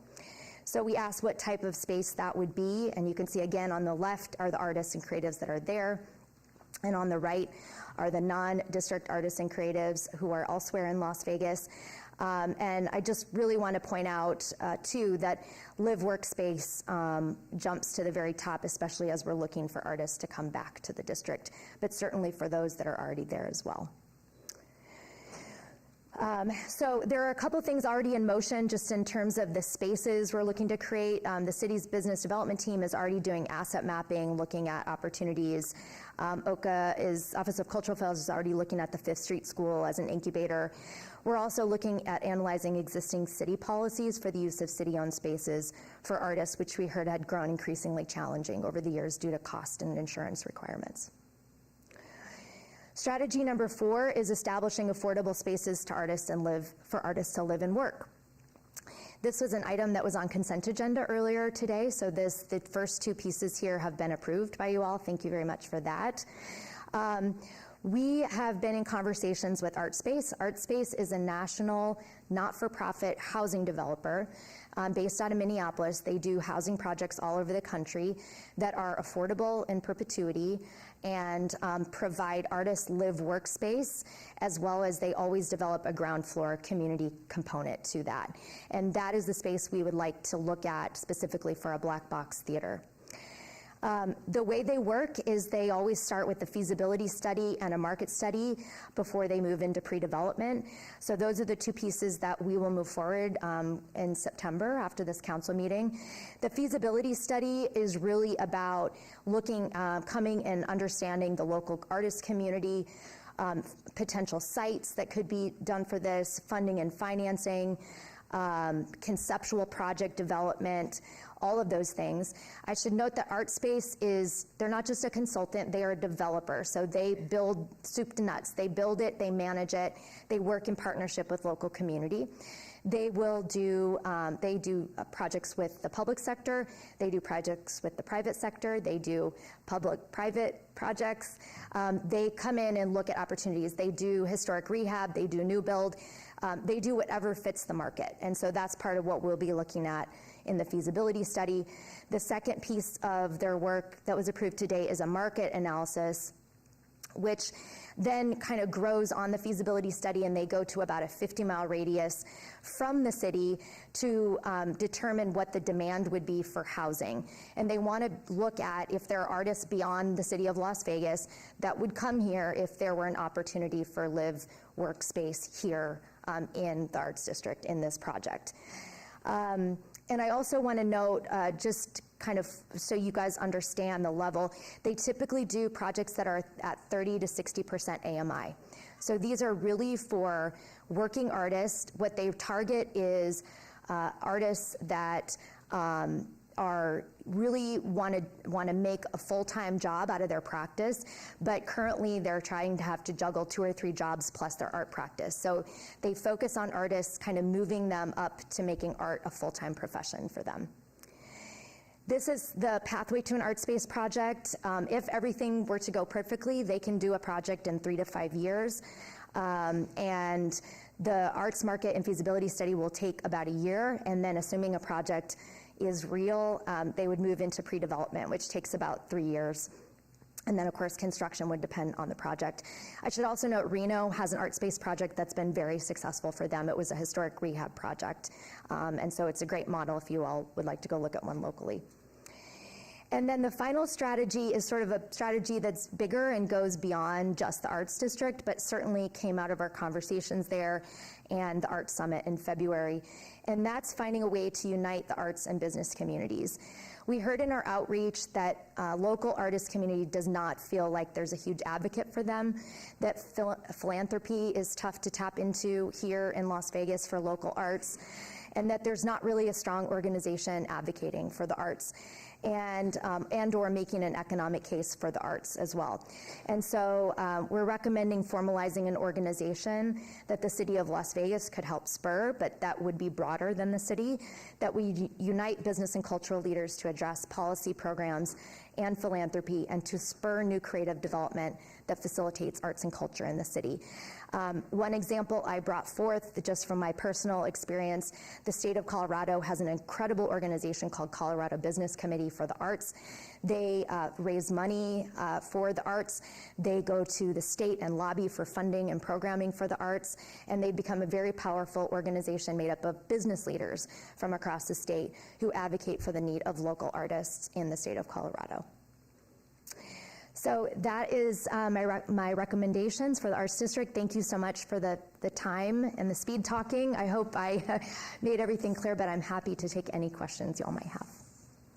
It's a blow away, Jamie. Thank you so much. I mean, really, this was a vision back, I can say, way back, and Cindy Funkhauser and so many people, and we've tried and we've tried and we tried, and trying to become a world-class city takes a lot of time, energy, philanthropy, talent, not competition in a bad sense, but competition in a good sense. We've begun to put down roots, but we have a long way to go. So that you've crystallized it. I think when I looked at your survey responses, I didn't see anything new that we haven't been hearing for the past 24 years. We did have a black box, and like other things here, whether we electively implode them or they implode themselves or they don't take root, I'm very excited about this and totally supportive. You can't have a world-class city if you don't have a solid arts program. And so all of these things, and because we know the players who may be coming into town or who've been here for decades, it's all really possible. And as we look to the future, I hope you'll stay involved. I hope that's the appetite of the council going forward. And our staff, I think your report was really, for me, enlightening.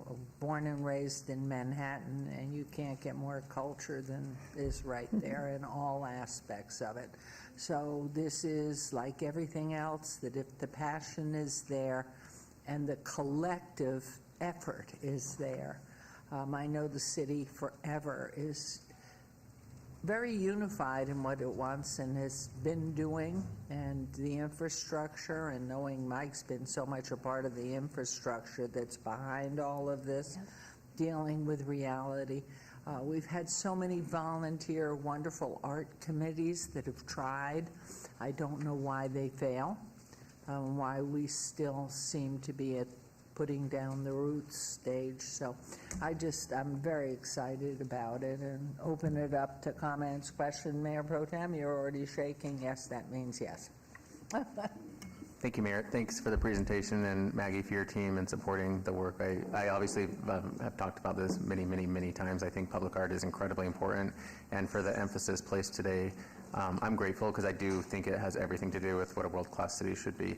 My only comment is, and Mr. Jansen is well aware, I think the connection points between the districts that the city is focusing in matters. So the connection between the medical district and the arts district, and the connection between the arts district and the entertainment district, I think there's a way to communicate that to the world, because a freeway kind of gets in the middle, and for whatever reason it blocks people thinking that they can cross under the freeway or around the freeway to get to the other side. And so I think there's a lot more business out there for the arts district if we make that connection point very clear.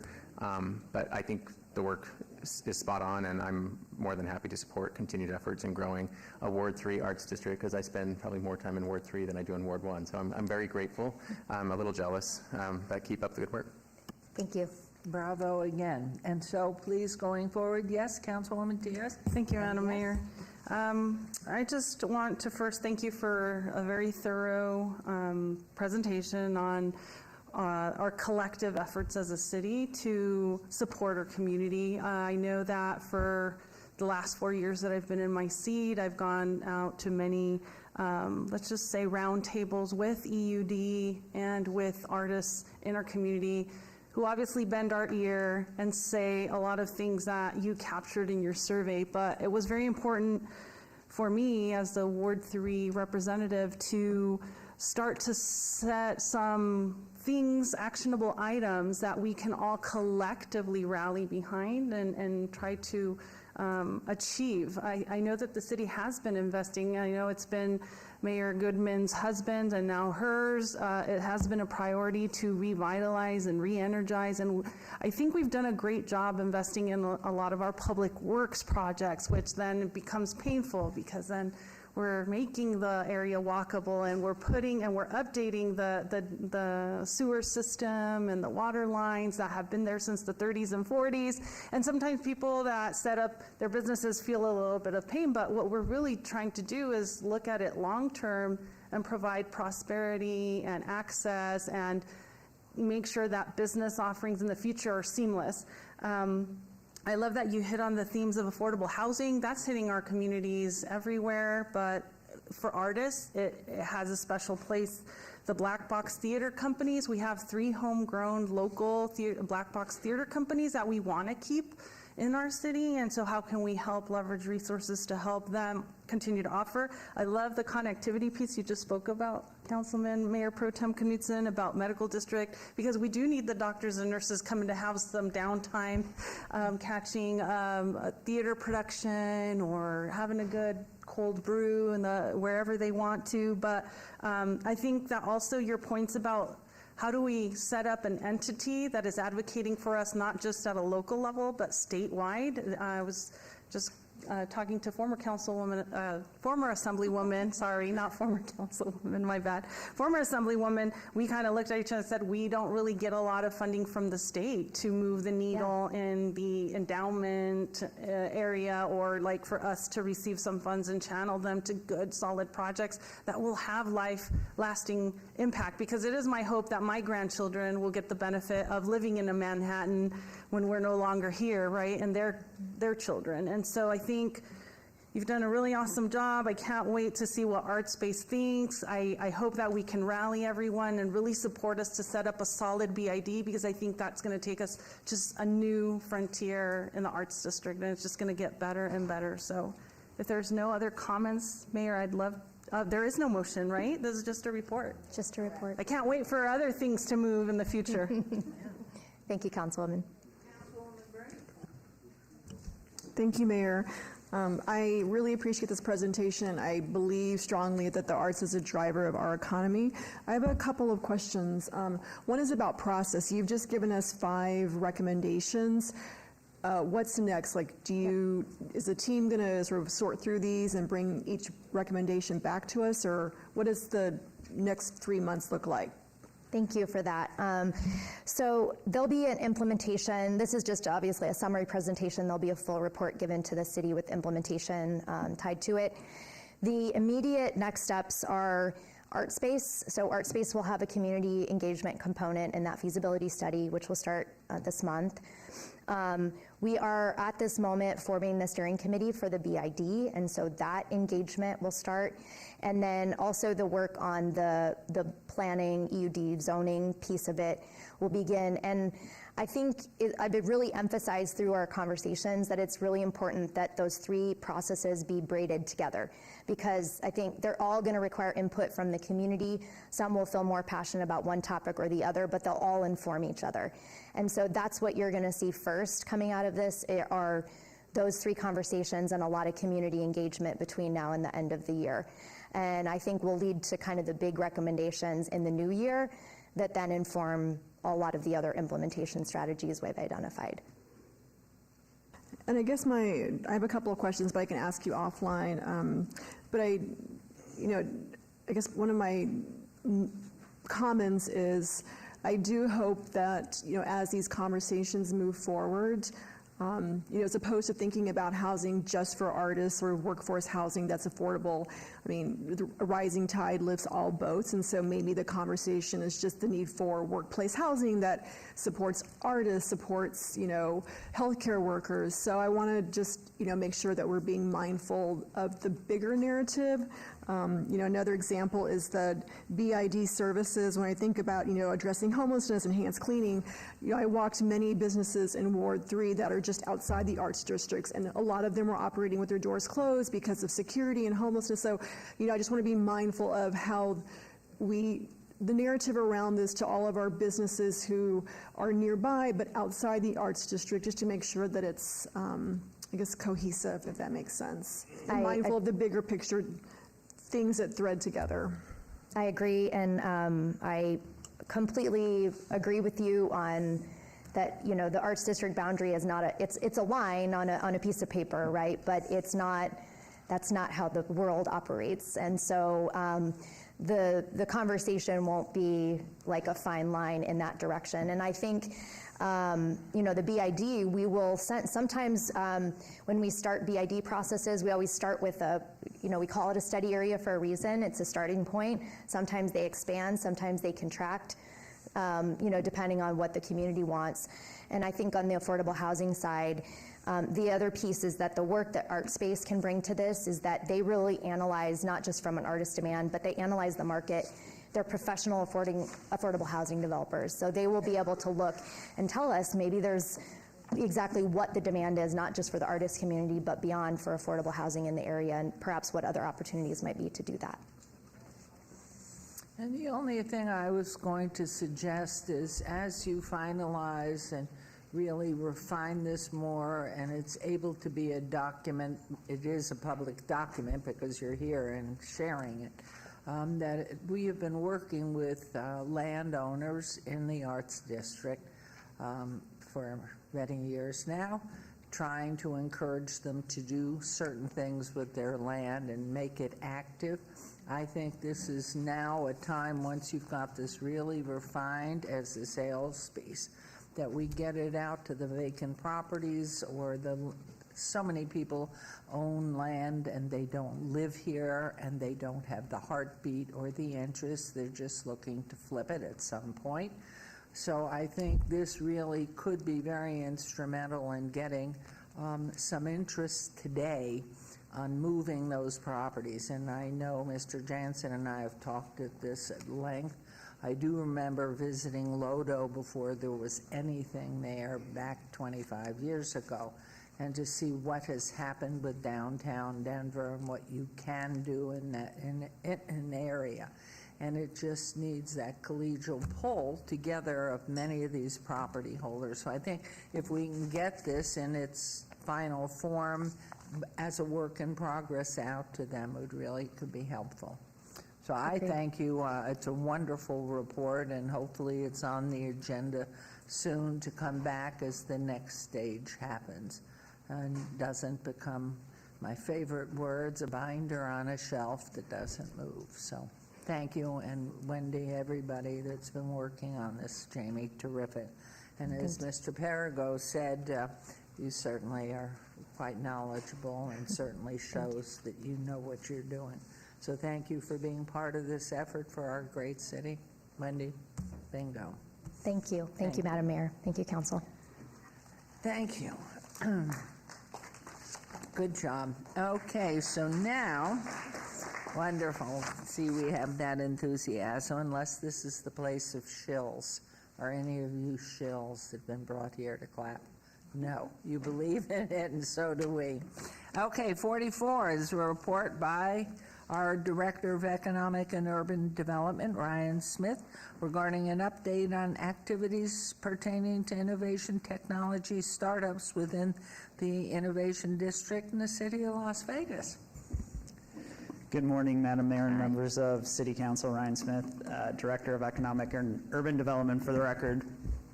Joined along here with Ms. Tammy Christensen, who's now really in charge of leading this effort for the city. We also have a lot of strategic partners behind us that really do all the heavy lifting when it comes to technology and startups and innovation. And just, I don't have a long speech prepared today before I turn it over to Tammy and our partners, but I do want to just thank you, thank the city team for the leadership in this arena. I think it was around 3 years ago when we came up and presented, and we talked about a lot of the struggles we had in terms of the resources available for startups. And so we've come a long way from that, and hopefully you'll hear in this presentation a lot of the exciting things that we're working on. But it will go a long way into one of your strategic priorities, which is diversifying the economy. And I always have a gut check saying that I think in my head is Las Vegas a viable city for technology and innovation? And another champion for that, which I definitely want to recognize, is Michael Sherwood. Unfortunately, he's not here with us today, but I know Craig will be saying some words too. So again, thank you for your leadership, and I'm going to turn it over to Tammy now. Good morning, Mayor and Council. Tammy Christensen, Economic Development Manager for the city. I want to start by just letting you know we're doing an update on technology and innovation, and we're going to start off by having Chris Craig come up and give an overview on where we're at with the Innovation District.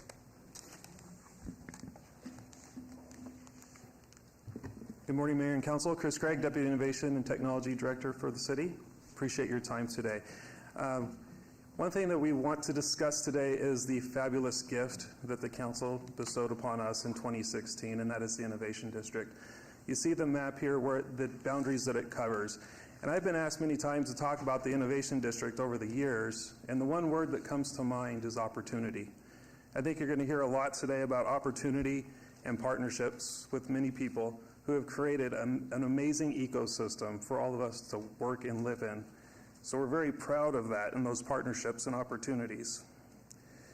You know, the Innovation District is more than just a geographic boundary. It's an area where we can create partnerships with companies, large and small, or startups and entrepreneurs, to come and test their products, do pilot projects with us. We host delegations from all around the world. The likes of Indonesia, Japan, Israel, for instance, have all come to our Innovation District to see Las Vegas shine and see what can be brought to a fabulous city like ours. We're so proud of that.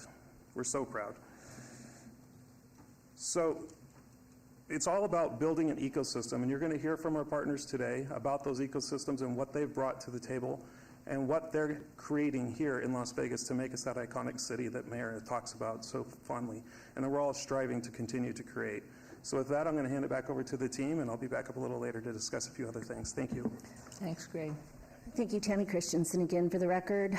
So for those of you who have heard about our innovation centers, this might be a little repetitive, but for those of you who haven't toured it, the new council members, if you want to reach out to our team, we would be happy to give you a tour with our partners in IT.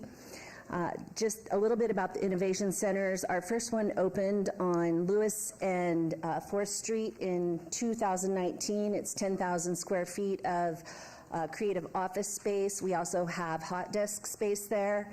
And the whole goal of these innovation centers were to attract these technology companies and startups so they could test their technologies against our infrastructure, our innovation infrastructure, and then eventually expand out of the innovation centers into space in our innovation district. So one example of that is Halo Cars. So they went through this system and now expanded and opened up in the Arts District. Our second innovation center opened on Main Street in May of 2021. It's 14,000 square feet of Class A, office space and hot desk space as well. Has a rooftop patio where events can be hosted for the tenants. And eventually, hopefully, we can monetize that by leasing out that space as well. That one is called the Herbert. And between the first innovation center and this one, there are 10 startup companies that employ over 60 people. So just some stats about our innovation centers. Since first opening, they've hosted 500 plus events and bring 2,500 people to downtown each year. We as a city and our partners host events around CES. We bring foreign delegations through, like Chris mentioned. Liz Lopez on our team.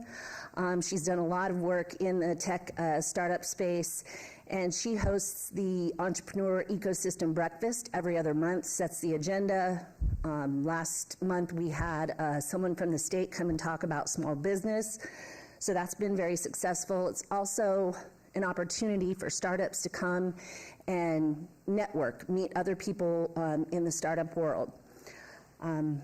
In May of 2021, we did a remote work campaign. It was called Live and Work in Las Vegas. And so the city, along with our partners, reached out to tech workers who were told they could work remotely, along with CEOs. We did this LinkedIn campaign, brought 80 of them to Las Vegas, showed them all of the amenities around Las Vegas, the restaurants to eat at, that we have outdoor activities, And we put them on buses, took them, showed them housing in in Summerlin, and then brought them back, showed them housing in downtown Las Vegas. And this was all done out of our innovation centers. And now you're going to hear from some of our partners that host events out of our innovation centers, from Tech Alley, Startup NV, and the Vegas Tech Summit. And so next I'll bring up Josh Levitt so he can tell you a little bit about Tech Alley. Good morning, and thank you for doing this.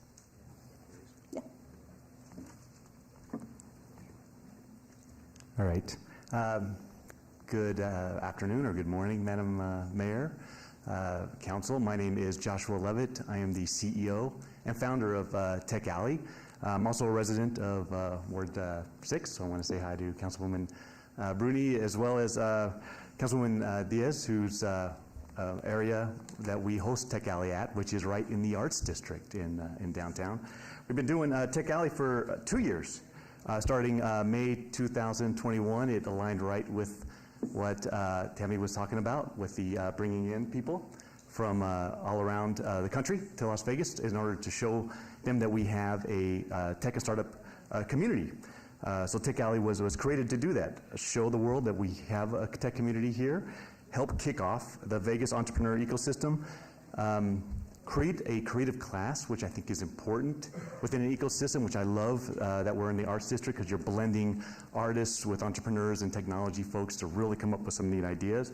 And more importantly, I think it's important that we kept the startups that were moving to Las Vegas to stay here by showing them that there was a community for them to relate to. What Tech Alley has done is, again, brought people to the downtown Arts District. We started our first event with 40 people. We've since had well over 3,600 attendees in the past 2 years at Tech Alley. Tech Alley has 2,200 members signed up.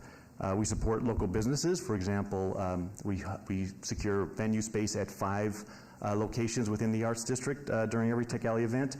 And Taverna Casera, which is a local restaurant right in there, has become the impromptu tech and startup hangout, which is really neat to see. We also help people get jobs. That's where talent and employers are connected. And we help startups launch. I think you see a lot of people with all of that knowledge and know-how getting together and showing folks how to turn ideas into market. So it's really neat to see all that happen. And more importantly, we highlight the Vegas tech community. We see it all the time. People are coming from around the country and sometimes out of the country to come see what the tech Vegas scene here is in Las Vegas. I often say that we need a saying in Vegas, or at least have a campaign that said, "I had no idea," because you hear that all the time. I had no idea Vegas had a tech scene. I had no idea this startup was here, or that we had an art district. So I always love to hear that phrase. So Tech Alley is held every third Saturday. It's a full day of knowledge sharing. We host up to 12 to 15 meetups per event with around 150 to 200 attendees. The events are diverse. They are free, so everybody can attend, and they are inclusive. The reason that we don't hold them at bars is because no one under 21 can attend, so we want to make sure that everybody is there. In fact, when the state did their assessment on the ecosystem and came up with a strategy guide, they talked about Tech Alley, and the author of that said they have never seen an event where high school young women attend regularly, so they said it was magical. So we want to make sure it is as inclusive as possible. As far as supporting the startups here, we do provide free articles for startups to share their stories so they can build awareness of them. We offer free press releases for startups to send their announcements, and we send those out through social media. And we have well over $1 million in discounts to services that we provide for free to startups. We call it the Startup Perks. So that's Tech Alley. We highlight or partner with a lot of other organizations, including the National Center for Women in Technology, that recognize young women who have contributed to technology. I think last event we recognized well over 130 people. Heroes and Hearts, Founders Live, we hosted that with in partnership with Startup NV, where we hosted an event which was televised worldwide to highlight some of the startups here locally. Obviously we love First Friday, we love Corey. And she's been a good partner with us as well, helping us with supplies and good advice. So that's Tech Alley. I'm really excited to give you an update. Again, two years ago, 40 people, and now well over 150, 200 folks, and it's really becoming a staple of that area. Wonderful. Thank you. Wonderful. Are you marketing aside through social media and everything you do?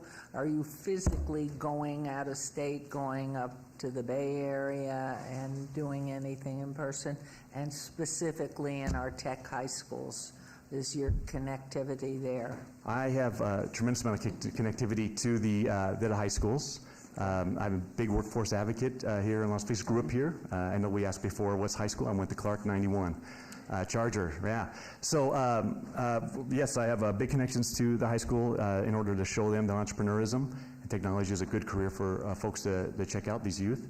As well as I mentioned, more and more people, I think the city of Las Vegas does a great job of promoting Tech Alley as something for people to see and explore. We actually started, we now have Tech Alley in 2 other locations. So it started here in Las Vegas, it's now in Reno. It's now in Denver, and we've been approached to go to Salt Lake, to San Jose, and San Diego. Excellent. And so we actually licensed it out, which I love because it's showing something out of Las Vegas. It's one of those things where it's going other places, and they can say, that started in Las Vegas, let's check out the Vegas scene and see what's going on. So yeah, it's being well recognized. We have many impressions on our website, including from all around the country, including India as well. So we've been approached even from companies around there that are eager to get involved in this event. Our 3 boys are 87, 88, wrong. Yeah, 87, 88, 89, Clark. I'm going to look them up in the yearbook as soon as I get Goodman. home. Same old, same old. Love it. It's Goodman, right? It's a Goodman. Great. This is exciting because I just see, you know, you are, and it takes the energy and the passion to get out there and make it known. And I know because of all of this, it's easy, but that's brief and quick. When they meet the person that has the passion that started it and energizing, you can get quick feedback and do a group. I hope you travel and put your money there into bringing in more people. I appreciate it. And what you see on the screen here, the Tech Alley, so we've gotten really popular with the magazine covers. So we actually have a Tech Alley magazine to share the word and spread what's happening in Las Vegas, but all those are signatures of people that have spoken at these events. Excellent. So I appreciate everything. Thank you. Good work. Thank you, Josh. Josh, thank you. He's definitely passionate. Next up, we'd like to have Jeff Saling with Startup NV come and dig into some data for you.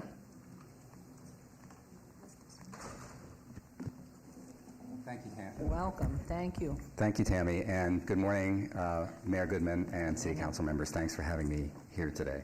My name is Jeff Saling. I am the co-founder and executive director at Startup NV.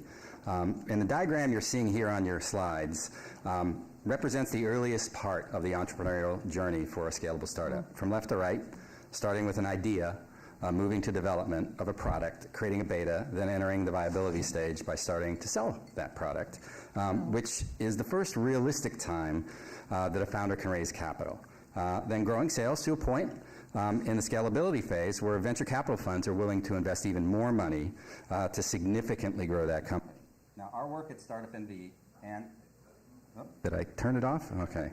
Our work at Startup NV and Startup Vegas since 2021, the last time we were standing in front of you talking to you, has been to provide community events and programmatically educate founders and entrepreneurs in the feasibility stage, then to create and invest early stage venture capital in the viability and the earliest scalability stage.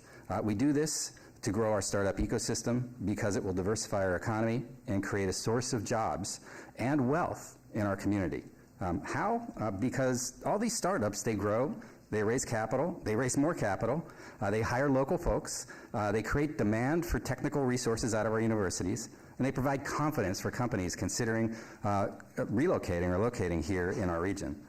As these funded startups grow and get acquired and go public, over about 10 years is what the usual journey takes, they create wealth for their founders, the investors in these companies, and the employees of these companies. And what do those people do with that wealth? Well, first they fund a few cool hobbies, and then they go right back out, start other companies, and become investors in our community. Oh, wrong way. So Startup NV and Startup Vegas have created many event series and educational programs to assist early stage startup founders through this journey. You can see some of them listed here on the slide. And some are aimed at building community through live events. Others are weeks-long formal programs to build deep knowledge for founders. We have strong outreach to make sure that all of these programs are very inclusive. We estimate we're serving about 2,500 founders every year with these programs. And all of these programs and events are necessary, but the real key is to create private investment, funding these local startups. Across the world, about 80% of early stage capital raised for startups is raised locally. And we've never really had this type of startup investing ecosystem here, so we do a lot of focusing on it. Since early 2021, we've created 3 venture capital groups and programs that have invested $5 million in 29 different investments, about 10 each year. We've worked with GoEd on their SSBCI program to match those investments and are creating 2 new venture funds, Fund NV2 and 1864, to follow on in the years ahead. Others, you can see on the slide here, are following, and hopefully many more will follow in the later stages of venture capital as well. And I can't emphasize strongly enough how important these venture capital component is to our startup ecosystem, because without it, our startups will leave to go get capital somewhere else, or they'll fail. So no matter how much encouragement and education we do, the venture capital component of this is critical. And then the final piece to what we're doing is the legal side of things in our laws. So in 2021, we've been going to Carson City to do this. In 2021, Lieutenant Governor Kate Marshall reformed our blue sky laws. In 2023, Speaker Steve Yeager created a new intrastate class of investor called the Nevada Certified Investor, which makes it easier for a greater percentage of Nevadans to invest in Nevada-based startups. This is going to become even more important because the SEC is considering some changes to the national regulations that would eliminate 90% of the current population of angels and early-stage investors. Clearly, we oppose this change and are speaking to all of our legislators, particularly in Washington, to help with that. Speaker Yeager also introduced and supported the Right to Start bill. Now, following Indiana's example, Assemblyman Ortlicker introduced a bill to ask PERS to invest 0.1%, literally a rounding error, from their fund in Nevada startups. That got a big, fat fiscal note, so it didn't go anywhere. We're going to work on reintroducing that next year and overcoming that, or next session and overcoming that. And then LVGEA and EDON and Startup NV, Heather, she's here somewhere, I think she's next, and I and Doug Irwin from EDON are working on a whole list of these legislative items that can help our economy. And then there's the funding for our work. Between Startup NV and Startup Vegas, we've attracted federal, state, and local funding for the programs you saw 2 slides ago. We spend about $1.25 million per year from these grants, employing about 15 people in our organization. We have enough committed capital from the grants to take us through mid-2025. And we continue to apply for additional grant funding, but that's not really a sustainable model. We've designed our program so that startups that do get investment from the venture capital funds donate a small portion of their equity to the nonprofit, and all of our investors agree to donate 5% of their profits also to the nonprofit. This is the long-term funding plan for building a sustainable startup ecosystem. But in the meantime, we're going to continue to seek grants. We're adding corporate sponsorship to into the mix. We've helped many startups over the last 2 years, and we've really helped grow our startup ecosystem, but we feel like we're just at the start. This is a generational program. It's a 20 plus year program to get this, to make it stick. So I thank you for being very supportive of our program over the last 2 years, and hope you'll continue to support it in the future.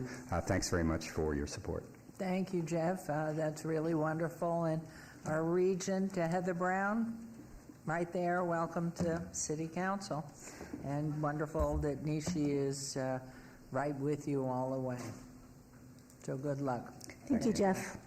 Next up, Teddy Lau with Vegas Tech Impact is going to come say some words.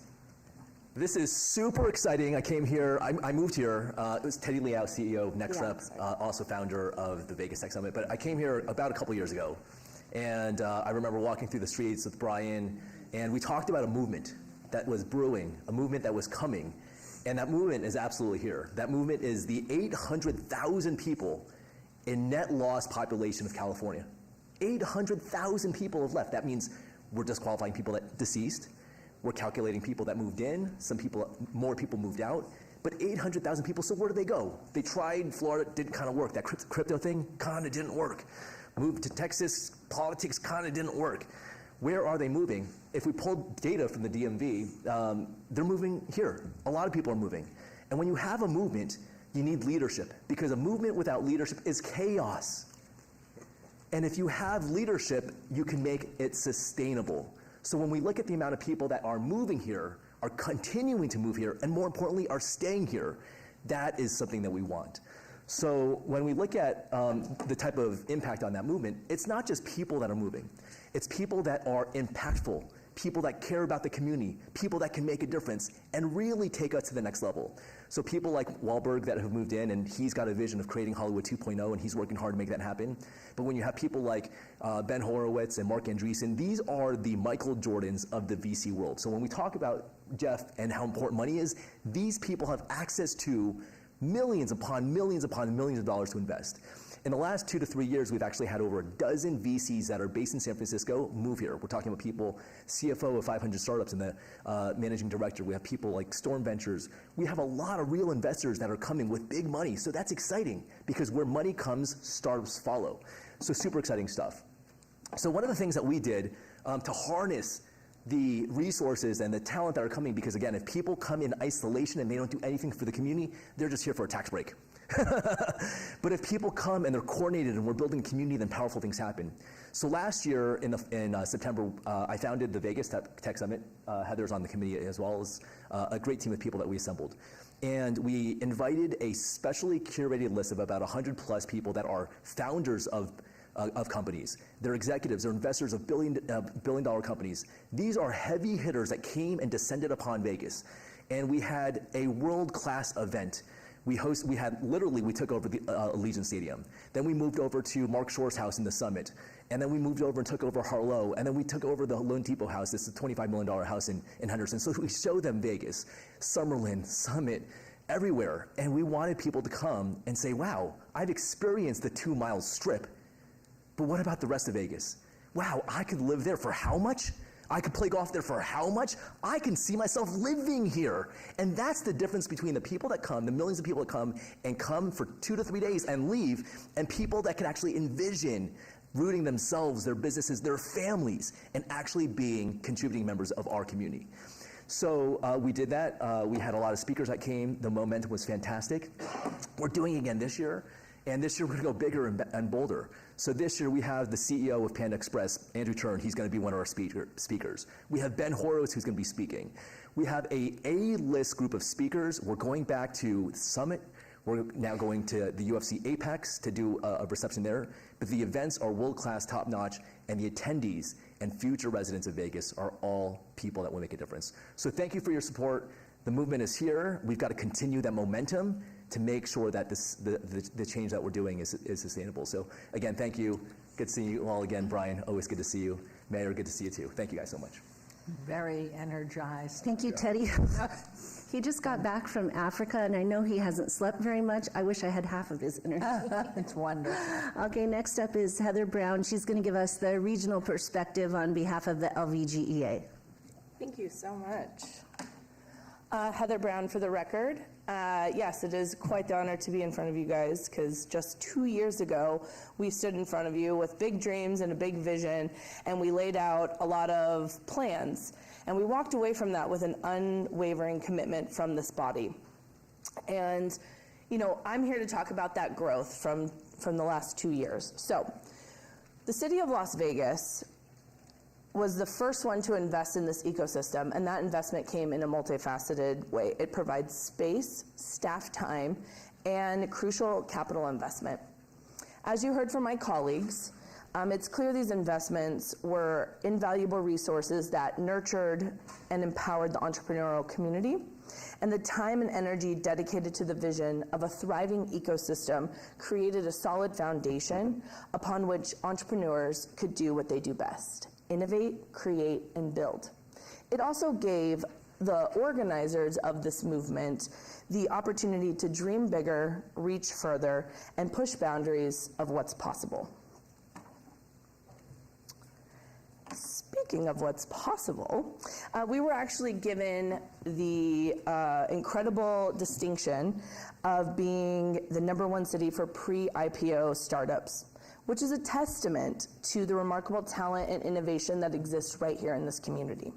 Over the last 2 years, we've prioritized attracting scalable startups, spotlighting local founders, offering mentorship and programming, raising capital, and then reinvesting it right here locally. But our journey doesn't stop there. We knew that long-term success meant that our laws and governmental structure needed to innovate alongside with our community. So during the 82nd legislative session, we passed 2 pieces of legislation that were first of its kind in the nation. The grassroots efforts behind these bills really paid off because, like Jeff said, we've now expanded access to over 30% of Nevadans to be able to invest in local startups, which is huge for our ecosystem. And after that, we actually created an office at the state level that will actually be fostering entrepreneurship. Nevada is innovating, and this ecosystem is the backbone of those changes. Moreover, our reach extends well beyond our borders. So our community has formed an international partnership with Mobile World Congress, which is a large annual convention right here in Las Vegas that has invested in our ecosystem by providing a global stage to showcase our local startups. Our members of Congress are helping with our local efforts. Recently, Congressman Horsford got us a $3 million capital readiness program, and our members of Congress are even making introductions to get our Vegas local tech inside the U.S. Capitol. South by Southwest, which is a festival at the forefront of innovation, has recognized our potential and invited us to be part of their pitch competition, putting us on yet another global stage. And more locally, the Las Vegas Global Economic Alliance has expanded its reach by building out an entrepreneurial vertical, further solidifying our position as a startup hub and innovation center.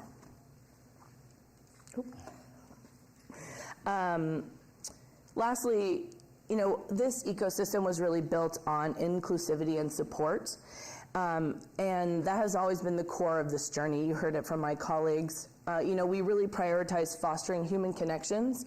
We identified pain points of being an entrepreneur. We built tailored programming to address those pain points. We focused on raising capital, refining our storytelling, and highlighting the outstanding quality of life in our system, of our city, a place where innovation and safety go hand in hand. But perhaps what makes this journey most remarkable is a sense of belonging and purpose that this very building gave us. Entrepreneurs found their voice and they thrived because of the work that came out of this building. The initial investment came from you, the city of Las Vegas. You made entrepreneurs feel valued, heard, and supported. It's the sense of community that has propelled our ecosystem to where it is today, absolutely unstoppable. I want to express my heart-filled gratitude because this is my hometown, and I wish Councilman Weekly was still here because I'm a Western Warrior and I need some support. But there's always one in a crowd, right? But I'll tell you what, this ecosystem has put so much effort into this, but so has the staff of this building. It's their tireless efforts behind the scenes. We recognize it, we value it, and I just want to say thank you because, together we built something absolutely extraordinary, and together I really believe that we're going to continue to shape the innovation future of our city. Thank you. Thank you, Regent. We appreciate your coming down and commenting for us. Thanks, Tammy. We have one more slide, just what the city, what our plans are for the future of the Innovation District. So one of the things we want to expand our innovation platform throughout the city, whether that means an incubator in the Arts District or maybe a medical lab incubator in the medical district, build and support new and existing programs that we have. So some type of startup initiative, that could be with our real estate community, creating some type of incentive to attract those founders and startup employees to have a place to live that's maybe subsidized. In October, LVGEA, UNLV, and the city took a trip to Silicon Valley. We met with a national accelerator called Plug and Play with the goal of trying to meet with their founder, which we did, and bringing them to Las Vegas, having them expand an accelerator to Las Vegas. If they did that, that would bring 50 startups through our community each year. I'd also just like to point out that we have a partnership with Deal Room, and they're really the only way that we capture this data of how many startups exist in our ecosystem. So from September 2021 through March of this year, an additional 200 startups have been formed in Southern Nevada. So the total puts us at around 1,200 startups. So that's great for our ecosystem. What we're going to do to continue to try and attract more into this ecosystem is attend events like CES, Mayor, which I know you want us to attend, Mobile World Congress, and Money 2020. So tabling those events, getting out, talking about our tech ecosystem, working with our partners to continue to support them. And then, as you know, we have the 3D makerspace in our Innovation Center. Chris can answer questions about that if you want details. But with that, I think we'll wrap it up and say thank you. If you have questions, our partners can answer any you have. Thank you, Tammy. I'm forever a promoter for us, assuming the city can afford it, to go learn from other places and grab their business, and we need to send you or Mike or Ryan, I'm sure we'll get volunteers, not only back to Israel, but to Dubai and to China, and I know everybody's volunteering. I'm sure council would like to accompany you too, but I really think aggressively to go out there and speak and not wait for here and same old just by using technology, is to present in person with that type of energy and excitement, but know what you've done and what the homework looks like and where you can get those appointments. To me, it sells. People sell each other, and the connection really makes a difference. So next year's budget in 2024-5 needs to have some travel, in my opinion. So thank you, Tammy. I don't know if, yes, please, Councilman Mayor Pro Tem, are you volunteering to go? Or, no, comments, okay. You can't leave. No, two small children. Please. No. I have just a couple of questions, and I think you all did a great job and really appreciative of this work, and a huge supporter. And I do remember walking around downtown with Teddy. He has two small children, and that much energy with two small children is something just to marvel at, because I don't know how you do it. So a couple of points. One is, I think in a subsequent report to council, it'd be great to see all of the startups that the city has touched in whatever way and what the outcome of that interaction has been. So if they were a startup, have they grown, the number of employees or number of dollars or whatever way you want to calculate it. I think it's just interesting, and it's a question out of curiosity more than anything. I do very much believe in the city's investment in innovation. It's helpful to keep a tab of how good we are at it. And so that would be a request if we're able to send that out to council at some point. The second, and I'm going to give props to our city attorney. He's still down there. Yeah, he is. So I asked for the resolution that was on your first slide, and he printed it out within like 4 minutes. So that's just impressive right there. So the resolution, it's R4-2016. It's on the first slide. If you can go back to the PowerPoint, it says a resolution establishing downtown Las Vegas as an innovation district for purposes of promoting and adopting new transformation, infrastructure, and mobility technologies. I think that's a huge testament to the city that we've expanded beyond that. We've grown, we've evolved, and I think it's time to revisit that resolution. And it may seem superfluous to others out there, but what's in writing really matters in government. And so I just would point out that when I have toured the Innovation District, it's way more than transportation and mobility technologies. 3D printing, I don't know if this council knows, but Mr. Craig over there is a social media influencer, which is fancy to me. We also had the Pills on the Go. That was a medical-related organization. The fact that we have now focused in on the arts district, there's also a lot of innovation around arts. The education that we have in our Strong Start Academy, all of that is within this innovation district. And please mention more about the medical district and biohealth research space, because I think it has a huge impact on the growth of our economy. That is my opinion. So I think it's important and timely to revisit our -4-2016 and incorporate everything that the city is currently doing and maybe what the future could hold with regards to our investment in innovation within the Innovation District. And Thank you. I appreciate it. Good. No, well taken. Yes, please, Councilwoman. Thank you, Madam Mayor. I just want to echo all the sentiment that Mayor Pro Tem just articulated about our innovation district. I think it has been super important for Las Vegas to be ingenious on how do we become welcoming and inviting to other types of industries that do create higher paying jobs for our community, and this is a space that definitely does that.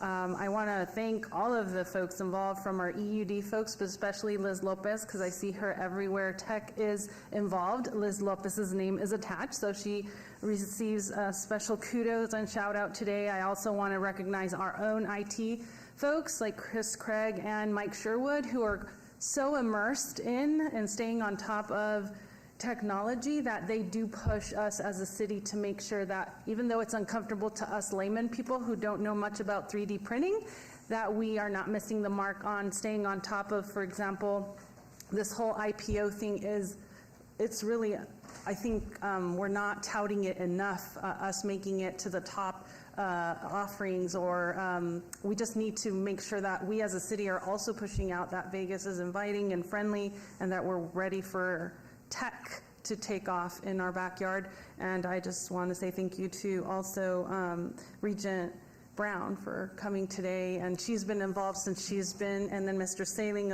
also from always there with us, making sure that we're not missing the gaps and that we are making sure that there's a continuum and that there's support, and then I think the ecosystem is starting to take off. So thank you so much, and I look forward to continuing to support. Wonderful. So again, thank you. Yes, Councilwoman Bruni. Thank you, Mayor. I have a couple of questions. First, I think this is a great presentation. I think maybe reflecting some of the sentiment of my council members. I don't think people know just how much we're doing, and so I would strongly recommend like a roadshow. I don't know if you've already sort of, I know the Chamber, for example, has sort of monthly, or even the Latin Chamber, right, monthly breakfast. I would encourage us to ask them if we can present this, and definitely at the legislature next time presenting something like this. So that's my first comment / question. The other thing too, I was struck by something I think maybe Teddy mentioned, that only 3% of our jobs are in the tech space right now. So I was wondering to what extent sort of the folks who presented here, sort of your core leaders in this space, are in conversations. And I know Josh has done a great job with some of the programs he had, but to what extent are we in sort of formal or informal conversations with our NCHE institutions about making sure that, you know, what our entrepreneurs and tech folks here who are trying to scale up, to what extent are we sort of in conversations with our NCHE institutions to make sure that our programs in the pipeline sort of are able to provide the skills of the workers who can help us scale?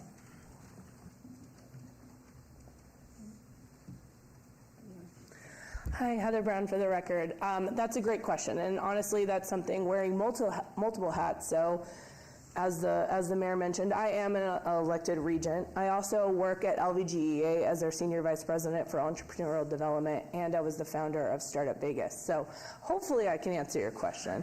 You know, our NCHE institutions are doing amazing things in the tech innovation space. I'll give you CSN as a really good example. They were just here. Dr. Zaragoza is a wonderful asset to our community, and CSN is actually really special because they allow for training programs to be housed within their framework, which allow any participants that get trained to actually become NCHE students. Will just help them for future, you know, growth within the system.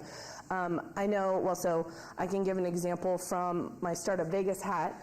We received ARPA funds to do a training program for scalable tech jobs, and we're actually doing it we're housing it at CSN. And so they're just expanding it in that matter. Now, as far as NCHE as an institution, we're really leaning on our higher ed institutions to expand their own programming. The system itself isn't pushing for it. Although I do sit on the workforce committee, and we do only spend 2 hours a year on it. So maybe I'm thinking that priorities are just a little misaligned across the system. And so to your point, I will be happy to take that back. We have a meeting starting tomorrow up in TMCC. I'm actually heading to the airport right now for it. But I will say LVGEA is really focused on building a workforce pipeline, making sure that we are bringing in jobs that are bringing in companies that will hire and train our folks. NSHE institutions are providing opportunities, and then Startup Vegas is actually training folks. So it is happening, and we'll be scaling that. I'll just, Ryan Smith for the record, I'll mention one other thing. I know that Heather's partner at Startup Vegas, Peter Tomasich, is on the board of the Computer Science School, or an advisor to the Computer Science School at UNLV. And they've graduated, I think, the most students they ever have. There's the investment in the brand new engineering school. So I think there are a lot of resources and interests going into the field, and then we have to be able to provide them jobs. And so a lot of what we're talking to Councilman Knudsen's point about the results from what we've done, you see we're #1 for pre-IPO, but exactly what does that mean for the community? And I think that's where there's oftentimes a disconnect, because it takes a lot to be able to create the environment for a company to go from 1 person to 1,000. And then it's a different effort to try to recruit a big company to come here. And the level of investment for each varies, but the way it's measured is, okay, well, you get a big deal, you get 1,000 jobs, look at all this economic impact and tax revenue. Where if you invest in startups, it takes a lot longer for that to mature, but it's probably even more important than importing a different type of company or brand. So I would just mention that. I know there's a lot of efforts with the university. There are a lot of these conversations happening, and then again, from the results perspective, it's just harder to convince people that it's worth it to go down this road until you start seeing bigger things happen. So all these news things and this presentation we're doing to you is to say, 1, thank you for making the investment. 2, it's working, and it's going to exponentially scale over a period of time, and I'm pretty confident in that. And do you mind if I just add one more quick thing? Heather Brown, for the record. Orion sparked something in my brain when he was talking about UNLV. Our engineering school has actually quadrupled over the last 4 years. And last year, AG Ford allocated $2 million to UNLV for a talent retention program. And we have already seen, I think, 80 students. It just rolled out this summer. We've already seen 80 students get paid internships, which will hopefully convert to jobs. Because what we were seeing was our students graduating. These are taxpayer subsidized education, just leaving the state almost immediately. And so you should pay attention to that, because that will be a good pipeline. And actually, just during this last legislative session, the legislature funded additional money for years to come and expanded it beyond UNR and UNLV. So you'll see CSN, Nevada State, TMCC, and Western Nevada also get to participate in these programs. Thank you. I mean, really informative and well presented, and as a report, again, no action, but hopefully you'll keep us moving forward and let us know how you're doing, because I know the startups are down in the Uncommon, down the Southwest, and probably some of the different startups would be going to Henderson, and so we're all in it together. In my opinion, if it's the whole Southern Nevada, great, but you really have to put forth and have the passion to get out there and get these companies to understand why here, and hopefully why downtown, because there's just so much more excitement and things going on, and we're the history where it all began. So thank you very much. We appreciate it, and please keep us informed. Tell Mike we're sorry he's not with us today. Great job. Thank you. Thank you. Thank you. Okay, I think we're at number 45. He has been waiting a long time, a man of such great patience. This is from Marco Vallada, Planning Project Manager regarding City of Las Vegas Office of Sustainability and the city's associated activities and achievements. And so, hello. Mayor Good, members of City Council, good afternoon. Mike Jansen, City Manager. I'd asked Marco and working with Tom to put forward a presentation on our efforts for sustainability. And I brought this forward because in working with all of you, particularly some of our newest members, it seemed like there was an opportunity for us to inform you all on all the things we've done on the sustainability front. And Mayor Goodman, we've had many conversations on how really our sustainability program started under Mayor Oscar. And ever since the program started, it's been a focus for the city of Las Vegas like no other city, I believe, in the country. And we've been recognized for our efforts. And so today, what I had indicated that I was trying to capture for you was a snapshot of our sustainability program, where we've been, where we're headed. And I can't really speak about the sustainability program without recognizing that it's come to what it is because of Marco and Tom Perigo. And he has truly been working with Tom's leadership, the sustainability officer for the city. But his title doesn't currently show it. He's the planning section manager, and one of the commitments that I have is to look at this titling for Marco because he's so well recognized and appreciated in the world of sustainability. With that all being said, I think it's important for us to recognize today that our program is where it's at, largely because of so much support from Mayor and Council today and in the past, but really because of this man over here, Tom Perigo. And Tom's going to hate me for doing this, but I'm going to ask him to come up and say a few words before Marco gets into the presentation, because I want everyone to know that Tom's been here since August 1st of '94, and today is Tom's last City Council meeting. He's going to be in D.C. on the 9/20 trip, and he's retiring early in October, and we can't have a presentation today about sustainability without Tom Perigo. So. Well, I would certainly echo that, and I look at Tom, and you see, I mean, I think when I first met him, his hair was dark, all of it. I think he's taken such abuse for the 12 years that my husband was in office. I mean, every time I was around Tom, that I was around Oscar, oh my God, how you survived it and stayed with the city. It must be the passion that you have for everything that you've done. You've been in so many leadership positions. But from the day you started in sustainability and were sensitive and found the passion that you have and created so many things about which the city of Las Vegas has not only taken leadership but gotten awards. And it's your drive, your passion, your energy these years that have really put it at the forefront, and other pieces of the entire state's energy, and probably U.S. Conference of Mayors have looked at you and seen someone who really not only understands why it's so important that we work with climate control, so many aspects of sustainability.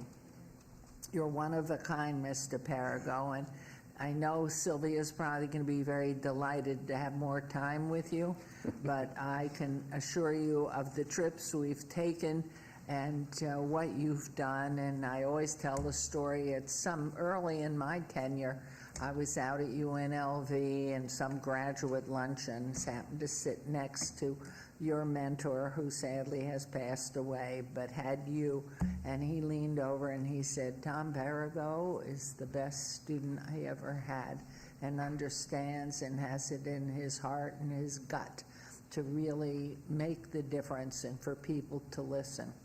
And you always are smiling, and it's rare, and I'm going to take a picture today to show Oscar what he did to you. But, you know, knowing that you're not going to be here, you're always here and always part of us, Tom. So I was going to jump in at the very end when we make comments, but since you started, I know you love this man, and so many do. Enjoy your days, Grandpa. And we miss you. I can't believe it's been, what year? 94, right? Wow. 5 years before he started. So You've done a lot for us. I remember my first tour going through one of those homes that you kept pointing out things that I never even thought that anybody had developed, and you knew it all. So thank you for all that you have done for humanity and for this city and for many awards that we have. So I'm going to give you that climate award we got from the U.S. Conference of Mayors next year. It's yours. Thank you, Tom. Thank you. Thank you, Mike, for putting me on the spot. I appreciate it. You know, it is kind of, it's funny, you know, seeing the amazing team that you've assembled now, appointing Mike and the folks he's bringing on board. You have a CMO team that truly humbles me to think I could be in a position with a team like that. It's really something. So I wore my special tie today so that at least I have that. I have the best tie, I think, ever, is the City of Las Vegas tie. So, no, it's been fantastic. I've enjoyed every minute of it. The opportunity exceeded all my expectations from day one. I mean, I started with a 5-year plan, like a lot of people, I think, when I came to Las Vegas. And then the opportunity to work at the city and to realize very quickly and early on what kind of an impact you can have on a community was amazing. And to be part of that, I mean, it's been truly fantastic. And the leadership, I mean, I appreciate the acknowledgement of staff because we have the great staff we always have, work super hard, but the leadership is so critical. To know that you have leaders that care and are passionate. And I remember when Doug Selmy gave me the assignment of sustainability, and I said, okay, sure. I know all about that, which by then we had Google, so I became an expert overnight, which was great. But, you know, your husband, former Mayor Oscar, signed on to the U.S. Conference of Mayors in 2005, one of only about 30 mayors who signed on at that time. And I thought, does he really care about this? I mean, nobody really knows much about this at all. Now almost all mayors around the country have signed on. And so when I first started talking to him, Dr. Selmy gave me the assignment. He's like, Oscar just signed on to this thing. We got to figure it out, whatever's going on there. And I talked to your husband, and I was really impressed with how passionate and how much he cared about this issue, about sustainability, about the environment. And I was just always impressed by that, and that really drove me to do the best that I could. You know, and Doug said, don't create a program that has budgets and that can be cut and all this by future councils. Make it part of the DNA of this organization. And thanks to Marco, who was an intern when we started this whole thing, and this is one of the hardest working people I've ever been associated with. Incredibly smart, incredibly talented, very passionate about building a great city. Perfect person to carry on. I'm glad Mike's making this transition. But you know, it really drove us to see the kind of commitment from our mayor and council, and that's been fantastic. But not only sustainability, but I've had the opportunity to be involved in a lot of things. I mean, it's been great. So thank you for putting me on the spot, Mike. I didn't really prepare to talk much about anything, but I'm really excited about the future of where this amazing team is going to take the city and the leadership that we have today, and Marco and sustainability. You know, it's only just begun, so it's exciting. Great time. Thank you.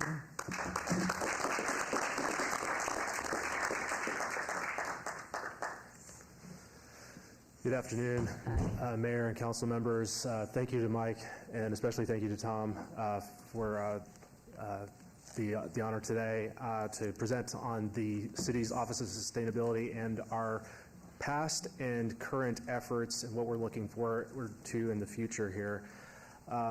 As was mentioned, there were a number of foundational policies that got the city going on the track of sustainability. And Tom mentioned the big one, Mayor Oscar Goodman signing on to the U.S. Conference of Mayors Climate Protection Agreement. And then City Council and the City Manager's Office continue to put forward some policies and direction for us to get into sustainability efforts, one of which was a council resolution called the Sustainable Energy Strategy, and that was that was at a time where the Recovery Act was just about to come into play. There were a lot of funding opportunities coming down from the federal government to local governments all across the country. We were able to use that as a vehicle to really set up some of the big sustainability projects that we have today and that we continue to make use of. Key to the sustainable energy strategy was focus on municipal operations. So we had a great opportunity to work interdepartmentally with Public Works, Parks and Rec, Operations and Maintenance, Economic and Urban Development, and then with the community itself, and not just the general public, but establish partnerships with nonprofits, the private sector, our utilities, NV Energy, Southwest Gas, but also state and local agencies, all the way from the Governor's Office of Energy to academic institutions, UNLV, Desert Research Institute, University of Nevada Cooperative Extension. And then those relationships have carried on today. Even at the local level, we have a lot of peer agencies that we can work with and alongside, including Clark County, who's done some sustainability planning efforts recently. City of Reno and Washoe County have sustainability offices that I work with on a routine basis. RTC, our MPO, our Metropolitan Planning Organization, and City of Henderson. And a lot of these initial partnerships with that federal funding that came into play, we were able to build a lot of sustainability projects. We have 6 megawatts of solar at 40 different facilities. We have recycling at most of our parks and our office facilities, our community centers. We've done turf conversions and xeriscaping. We've converted more than 50,000 of our streetlights to energy efficient LEDs. We built LEED certified green buildings such as this one and our municipal court across the street. We have 7 others that are in our portfolio. All of these efforts have really were as a result of leveraging these funding opportunities and putting action together based on that sustainable energy strategy, and we were recognized for it. The U.S. Conference of Mayors, that award certainly put us on the map in terms of leadership, and getting a lot of recognition from other national organizations, the U.S. Green Building Council, professional organizations like the American Institute of Architects and the American Planning Association. That recognition really caught people's attention when we announced that we were one of the largest municipalities in the country to enter into a net zero strategy, essentially doing a major power purchase agreement for our entire municipal retail load. We were able to leverage portfolio credits from NV Energy at this facility out in Boulder City, Boulder Solar 1, and basically offset all of our electric consumption for all of our facilities every single year, and we continue to maintain a form of that agreement to this day. We also were able to take advantage of opportunities from the federal government through Hoover hydropower contracts. So we do now have a portion of our retail load that's served through the Colorado River Commission and Southern Nevada Water Authority from Hoover Dam itself. And that's a long-term contract that other local governments that are wastewater treatment providers and water treatment providers are also able to get into. This net zero strategy allowed us to assess our overall sustainability metrics as well and led to the development of our new master plan. But in looking at our overall metrics itself, we saw this incremental decrease in our overall energy costs and improvements in our electric consumption, our gas usage, our water consumption. We've seen our overall environmental impact decrease over time as a result of those major investments that were done under the Recovery Act, the solar installations, the energy efficiency projects. Those are things that we continue to work with NV Energy and Southwest Gas on, and I'll detail in just a couple minutes on what we're doing next to take a look at how we take it to the next level. As a part of some of these assessments, we were able to be the first city in the state of Nevada to achieve LEED for city certification.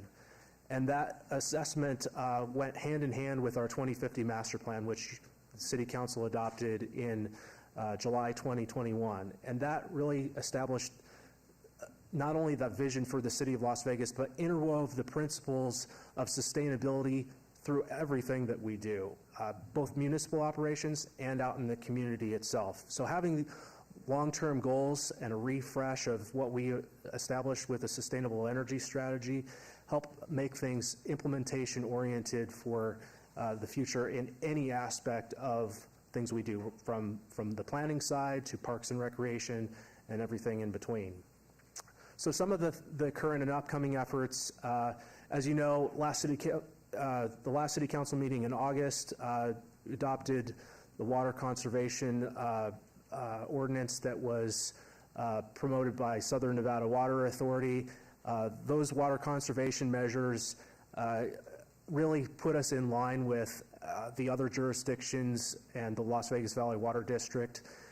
We have reduced our overall water consumption at our own facilities, and we've been able to take advantage of some of the non-functional turf replacement funding that has been made available through Assembly Bill 356. We've signed on to some agreements with SNWA to fund some of the turf conversions that will take place at city parks and facilities that are the non-functional turf that remain left over. Those types of improvements will help continue to reduce our overall costs in the water side, as well as our overall consumption in light of the situation out at Lake Mead that SNWA continues to work on with our other basin states. We've done a lot of recent work on urban heat island mitigation. We do have a hot spot, so to speak, within our jurisdiction, immediately around downtown, historic West Side, and East Las Vegas. And the key mitigation measure there is something that we've also been working on for about as long as we've had the Sustainability Initiative, and that's tree planting. Having an urban forestry management plan was something that we had resolved to do back in 2008. We built on that at that time, and we're going to continue to look at how can we continue implementing tree planting in the areas of the city that need it the most. We know that with a lot of federal funding that's coming down through the Inflation Reduction Act, there's grants that are available. There's also a program that was just enabled through Assembly Bill 131 at this last legislative session. I believe our new Deputy City Manager, Sabra, was one of the co-sponsors on that bill. But again, establishing forestry grants for local governments, nonprofits, and the private sector to take advantage of. Through those measures, we're able to go out to city facilities and our rights-of-way and find ways to increase our overall canopy coverage, provide some shade where it's needed the most, and even work with private property owners to plant trees and encourage all the benefits that trees have. The right trees, the drought-tolerant trees that provide that canopy coverage and also are the most water efficient. We've been working a lot with Public Works on electric vehicle charging infrastructure.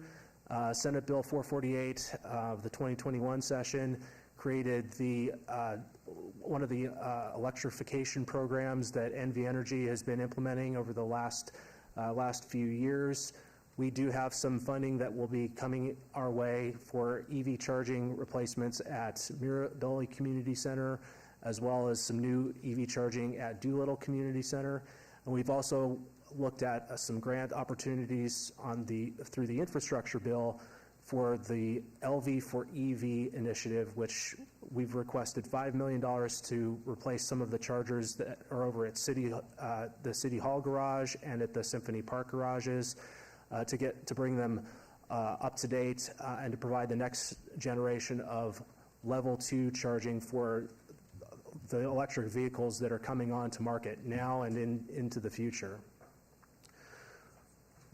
As mentioned, we've invested quite a bit in renewable energy. We have additional locations that we're going to be putting solar on coming up here in the next couple of years, thanks to the Energy Efficiency and Conservation Block Grant through the infrastructure bill. So across the street at Municipal Court and our Civic Plaza, as well as some fire stations, we have that are solar ready, meaning that they have the existing structures and conduits in place. We need to put the panels and the inverters on that will complete the job, and that will provide renewable power for those facilities as well. We're working on a similar system at the courtyard, and we're working with NV Energy on a new innovative program that was authorized in 2019 called the Community-Based Solar Resources Program that's anticipated to break ground here in the next couple weeks at Freedom Pool. That will provide renewable energy for low-income households that are signed up through NV Energy's low-income program. The Expanded Solar Access Program is what they call it. That will provide a discount on low-income qualifying households to provide a discount on their power bills, and then it can actually point to the location where that's coming in.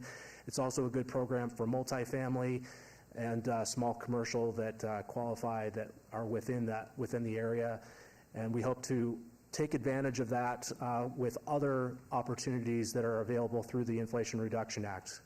Most recently, we've been in touch with the Nevada Clean Energy Fund on a potential consortium application to expand that concept of community solar and a community solar resource to other parts of the city, with potential locations as host sites where we can actually have a city solar facility that provides power for our facilities while also providing power to low-income households or multifamily residences where solar would not otherwise be possible.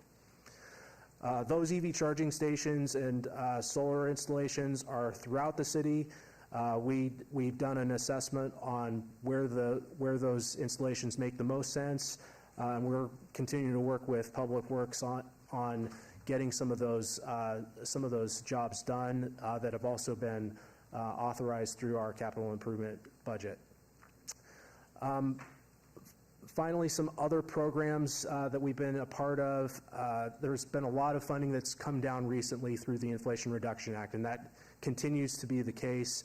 Clark County did receive a climate pollution reduction grant in the form of $1 million to the Las Vegas MSA. Included the county, the city, and city of Henderson, and by extension that also is inclusive of North Las Vegas and the other parts of Clark County.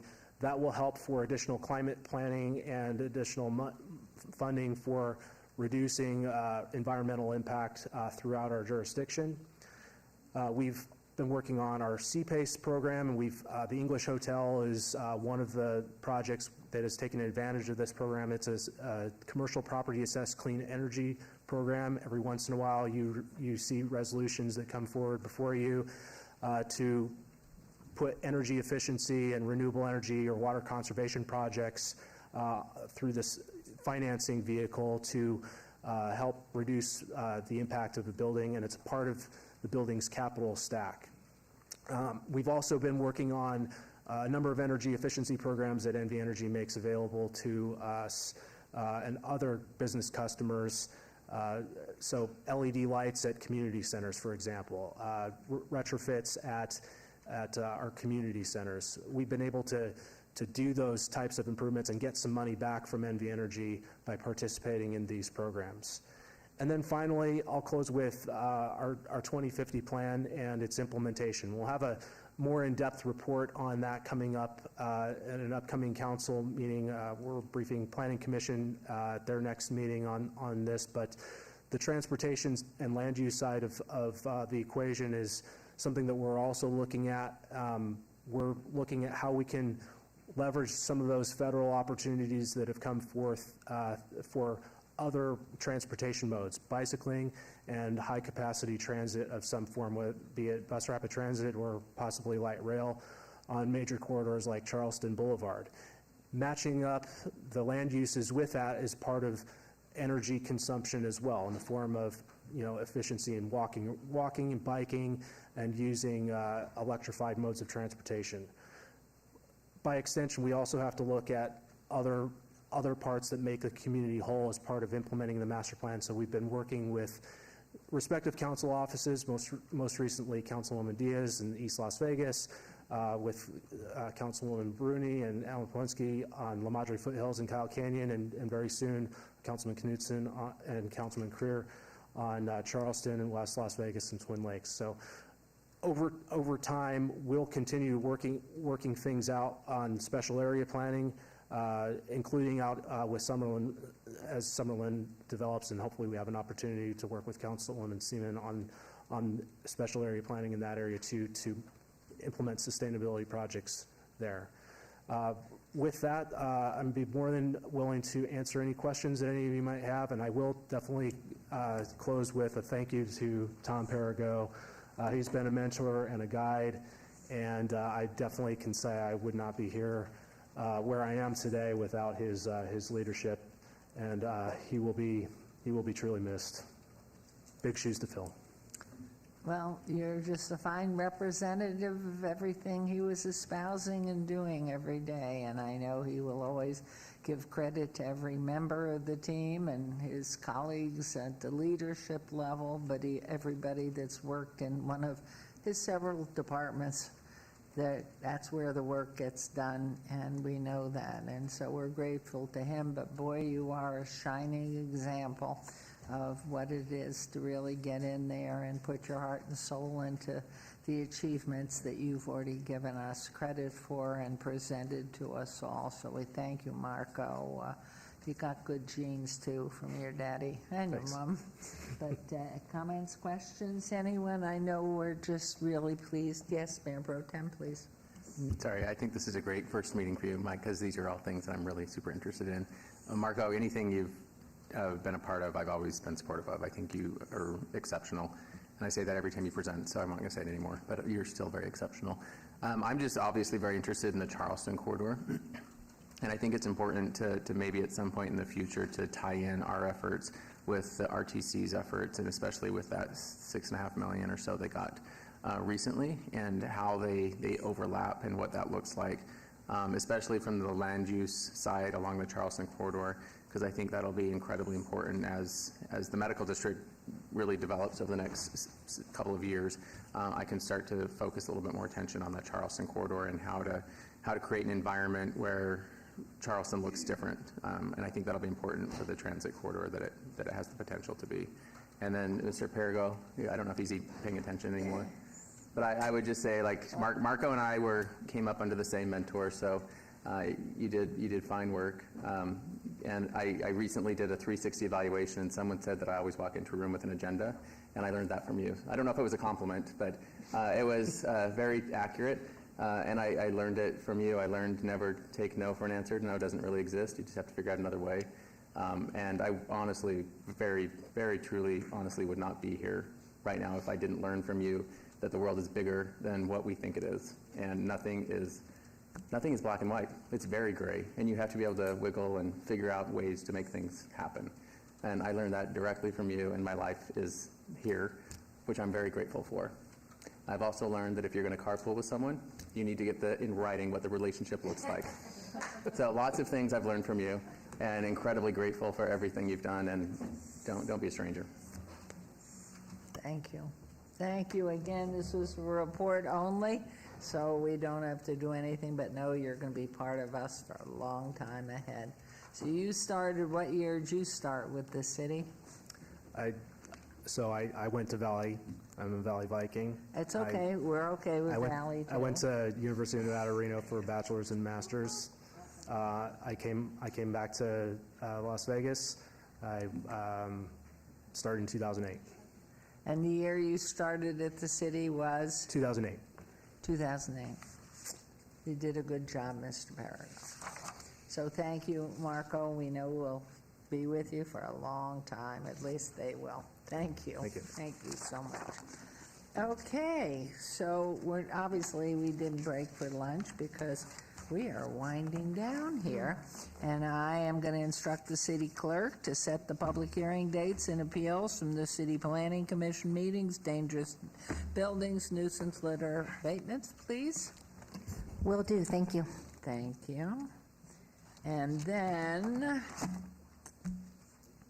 our second, and knowing how many people are going to be calling in on the 20th? We don't know. Well, I know Councilwoman Seaman said she's here. I'm here. You're here, and you're here. And are you here? I'll be calling you. You'll call. All right. So calling. Pardon? I'm flying back Rio. She's going to fly in. Is that a good lady? I have to ask Oscar. I should ask him if he'd pay your first class seat back. And then that would be worthwhile, and then everybody else will want to come back. But anyway, good. I think it's important. So then I think we're okay too. But that's the 20th. Correct. And are we going to have Councilwoman Bruni and Councilwoman Diaz dial in then? Yes. No, he's not. And so do they, how do you do? We'll contact your staff and give them Okay, instructions. perfect. Thanks. Okay, thank you. Let's do our second citizen participation, public comment.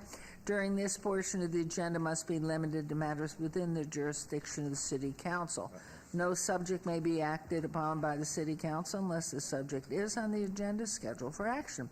If you wish to be heard, please come to the podium, give your name for the record, the amount of discussion on any single subject, as well as the amount of time any single speaker is allowed may be limited. It's your opportunity to address council. Council will not respond or engage in dialogue. Are there any members of the public who wish to speak under this portion of the agenda? Yes, please. Okay, let's set the time. Why don't you can just sit in the front row there and be comfy or wherever. And please, let's go ahead with 3 minutes, but if you need a little more, we'll do that. Hi. Thank you, Madam Mayor. City Council, Daniel Braisted, B-R-A-I-S-T-D. I'm happy to report that the sign on the over on the trestle over West Charleston for the railroad has been replaced. Sadly, it took so long. I don't understand why 4,000 employees, not one of them reported it, or the marshals never saw it. A D- on trimming the tree that covers the stop sign at 9th and Ogden. They trimmed some of the branches, but if you leave branches, guess what? They continue to grow. You should prune that side of the tree on the street side, because sometimes you can see a branch, but again, safety is your #1 priority. Thank you for repairing the 3 lights that were out on the green signs on Las Vegas Boulevard going north from Wyoming. Again, safety first. Today, there are 5 vehicles out of 7 on the ramp in the parking garage where the wheels aren't turned properly. And I've mentioned this 3 times before to different people. I don't understand why somebody doesn't go out there and give them a ticket or put a sign up that says, hey, if you're going to park on this steep ramp, again, safety first. I'm happy to report that NDOT replaced the yellow exit signs on Summerlin going east at Buffalo and Rainbow. That just took me 4 years, so I'm coming ahead. This upsets me. This is an emergency barrier that you put up to protect light poles, and when you hit it, it absorbs the energy of the crush to lessen the damage to everybody. But it's been sitting there broken for 3 months, ma'am. I don't understand it. This is not up in Mount Charleston. This is on Washington going west at Martin Luther King.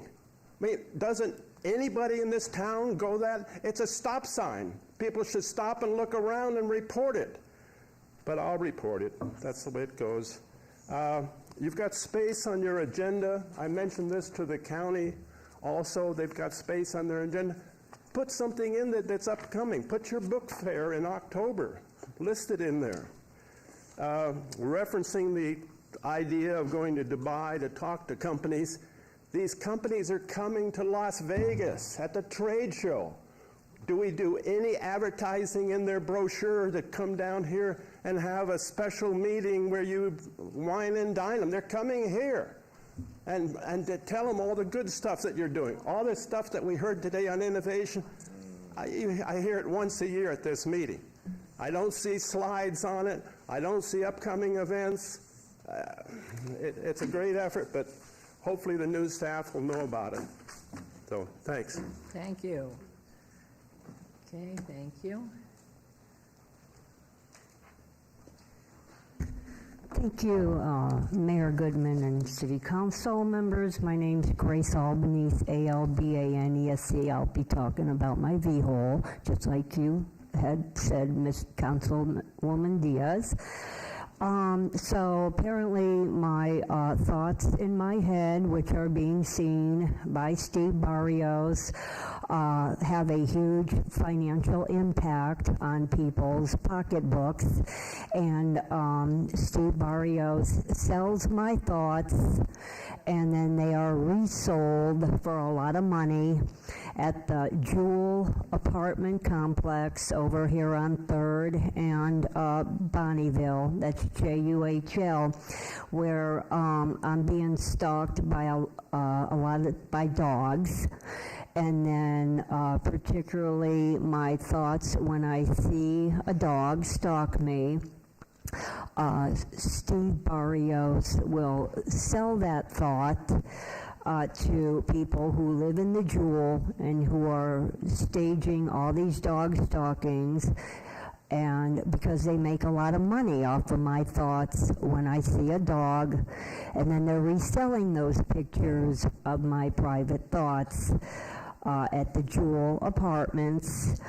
So what I see has a direct impact on people's income at the Jewel Apartments. Steve Barrios says one thing and he does another. He says we need to get rid of Grace. She does this, she does that. She needs to go.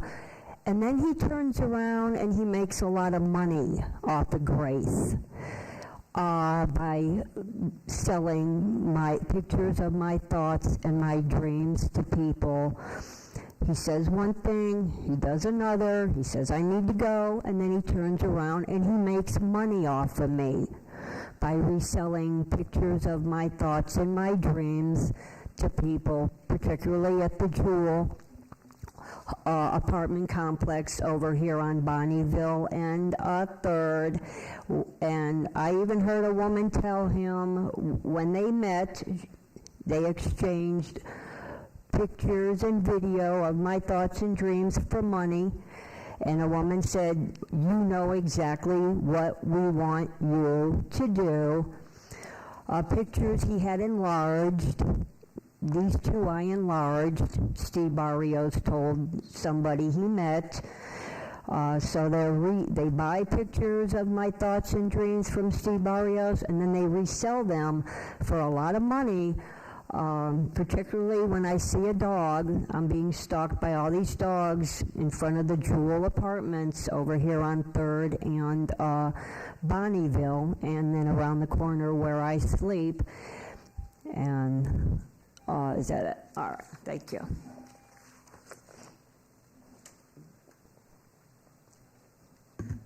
Thank you. Good afternoon, Council.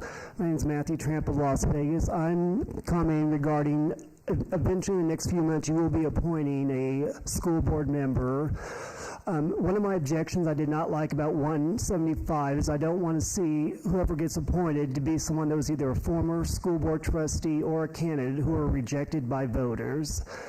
I know there are no restrictions or guidelines that they put in, but I do think when you are considering whoever your appointment is, it should not be given to someone that voters had rejected to be sitting on the board. Thank you.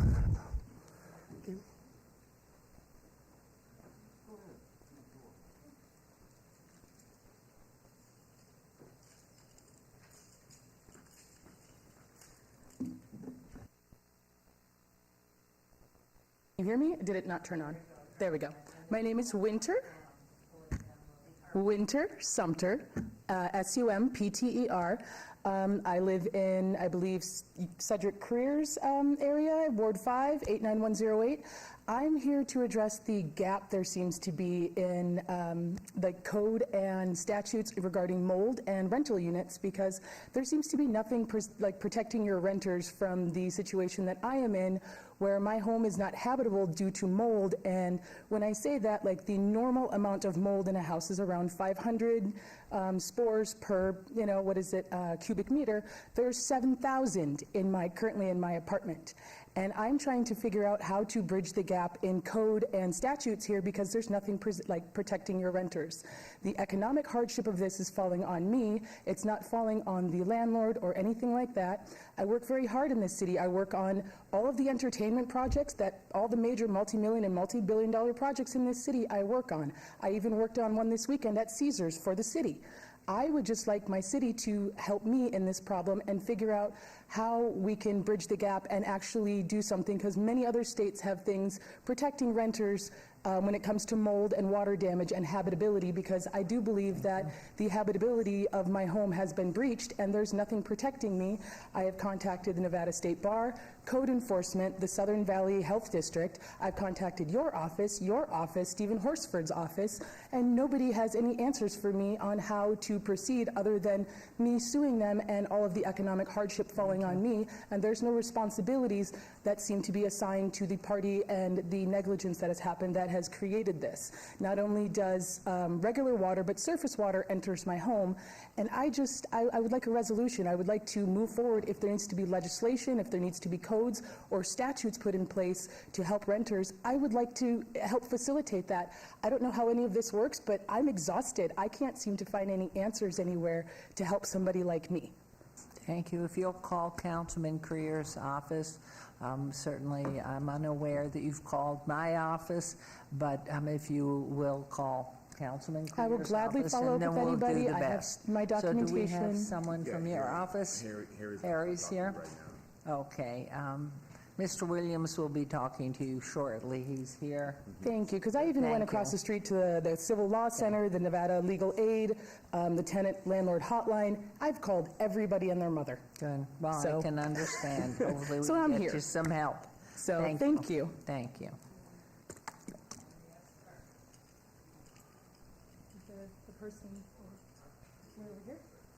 If you'll have a seat, ma'am, Ms. Sumter, just for 1 minute, because we're trying to get a hold of Mr. Williams. Hi, my name is Russ Martin. I realize you have a lot of good people coming here today. And doing can you great pull things. the mic a little closer? Well, not there. You into the mic. Thank you. Okay. My name is Russ Martin.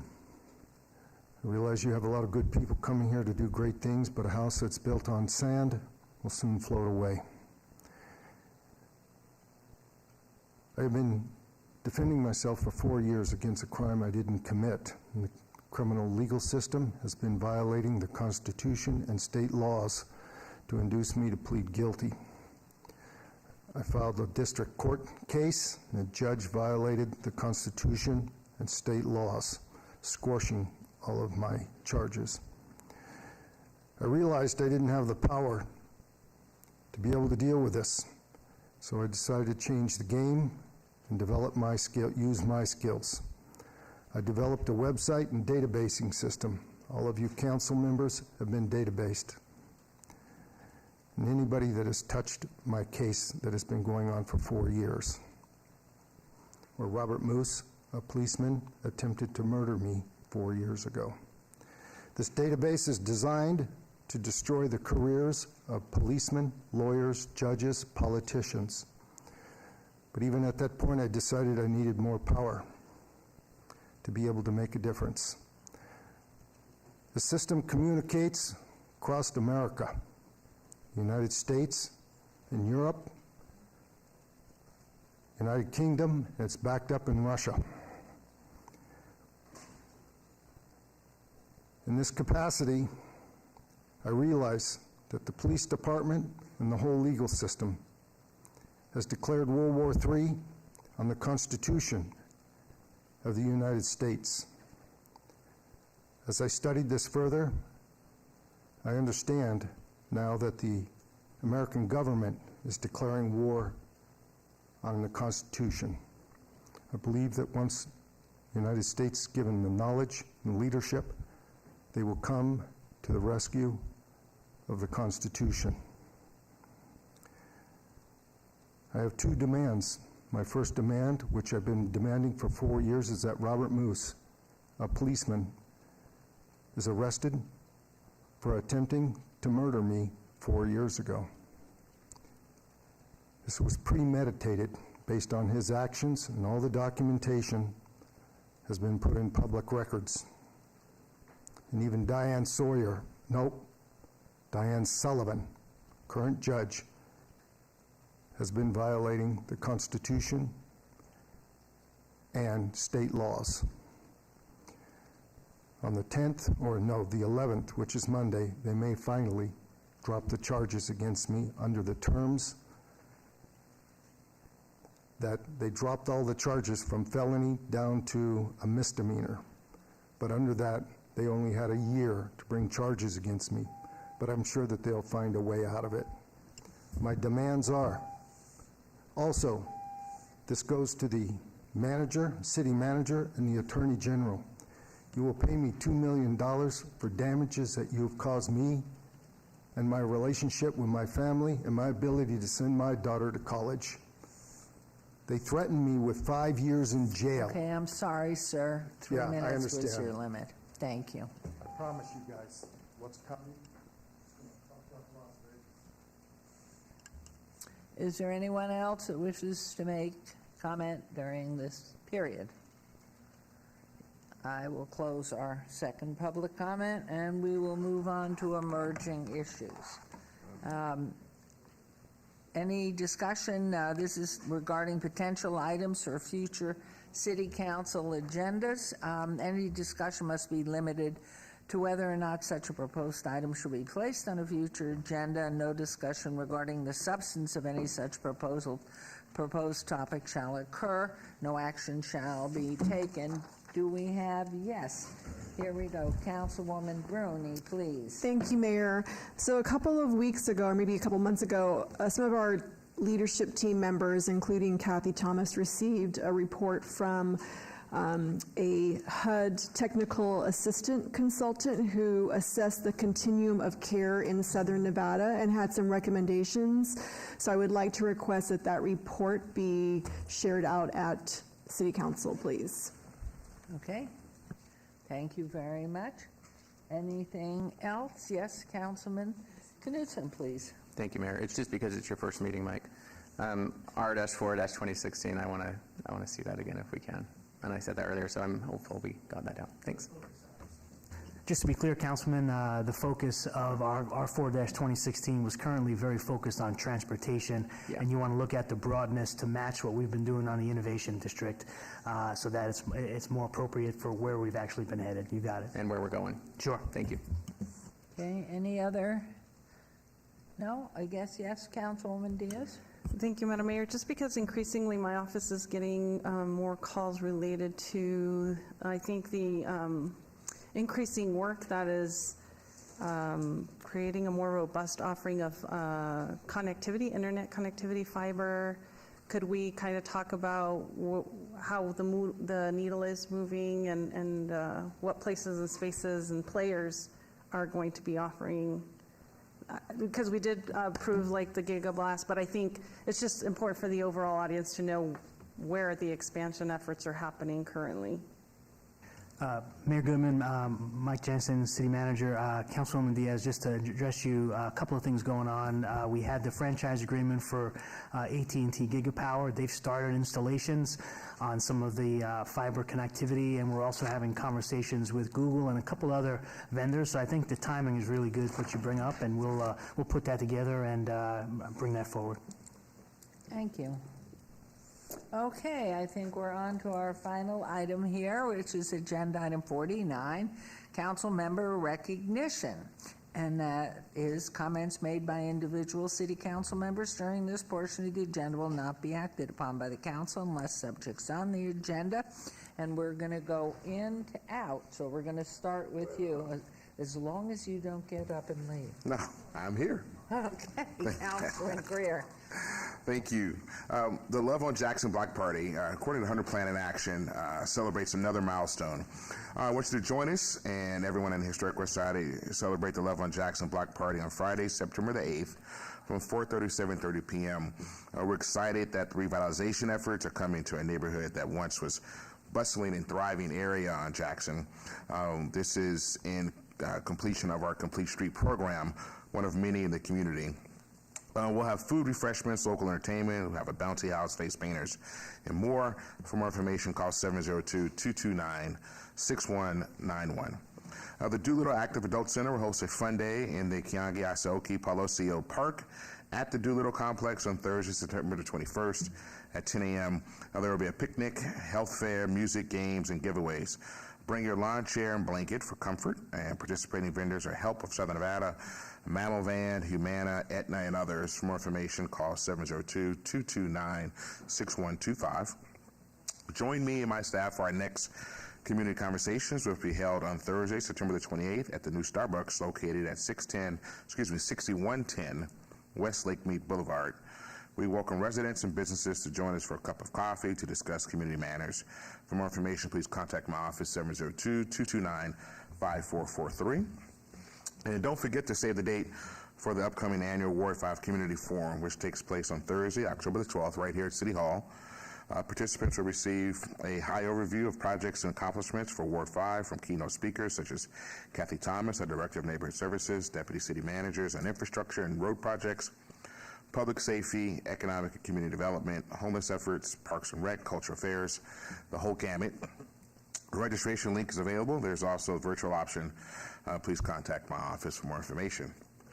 Also save the date. The City of Las Vegas and the West Side School Alumni Foundation will celebrate the 100th anniversary of the historic West Side School with a free parade and festival on Saturday, September the 30th.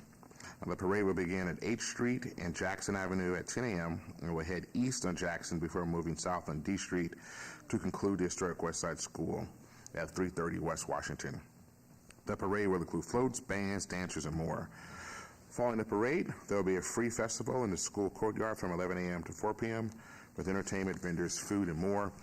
The historic West Side School, if you didn't know, and it happens to be located in Ward 5, but it is the oldest standing school in the city of Las Vegas, having opened its doors in 1921.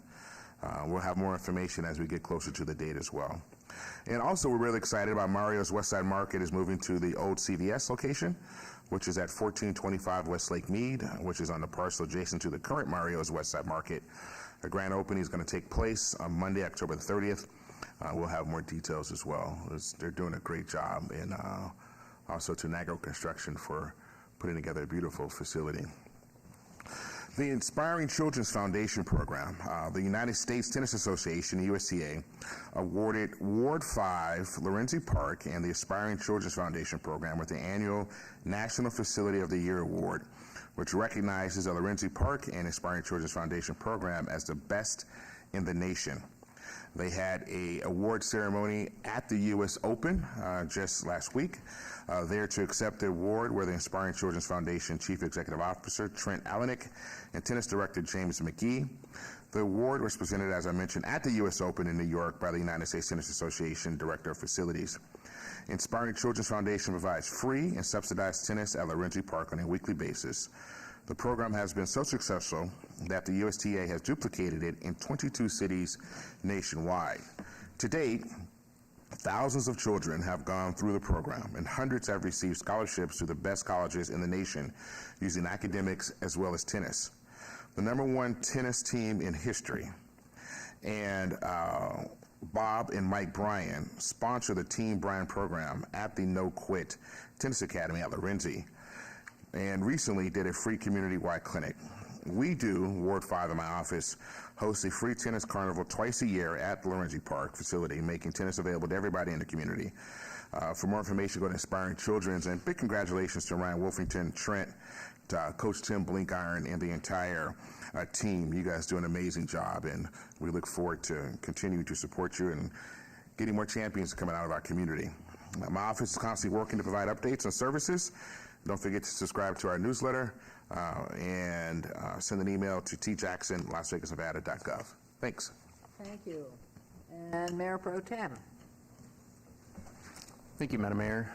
Today is National Read a Book Day, so I would just like to point out my tip for parents, mostly new parents, and anybody that's hosting play dates for large groups of kids. If you can't get them under control, the easiest way to control them is to sit quietly and read a book. They will always follow.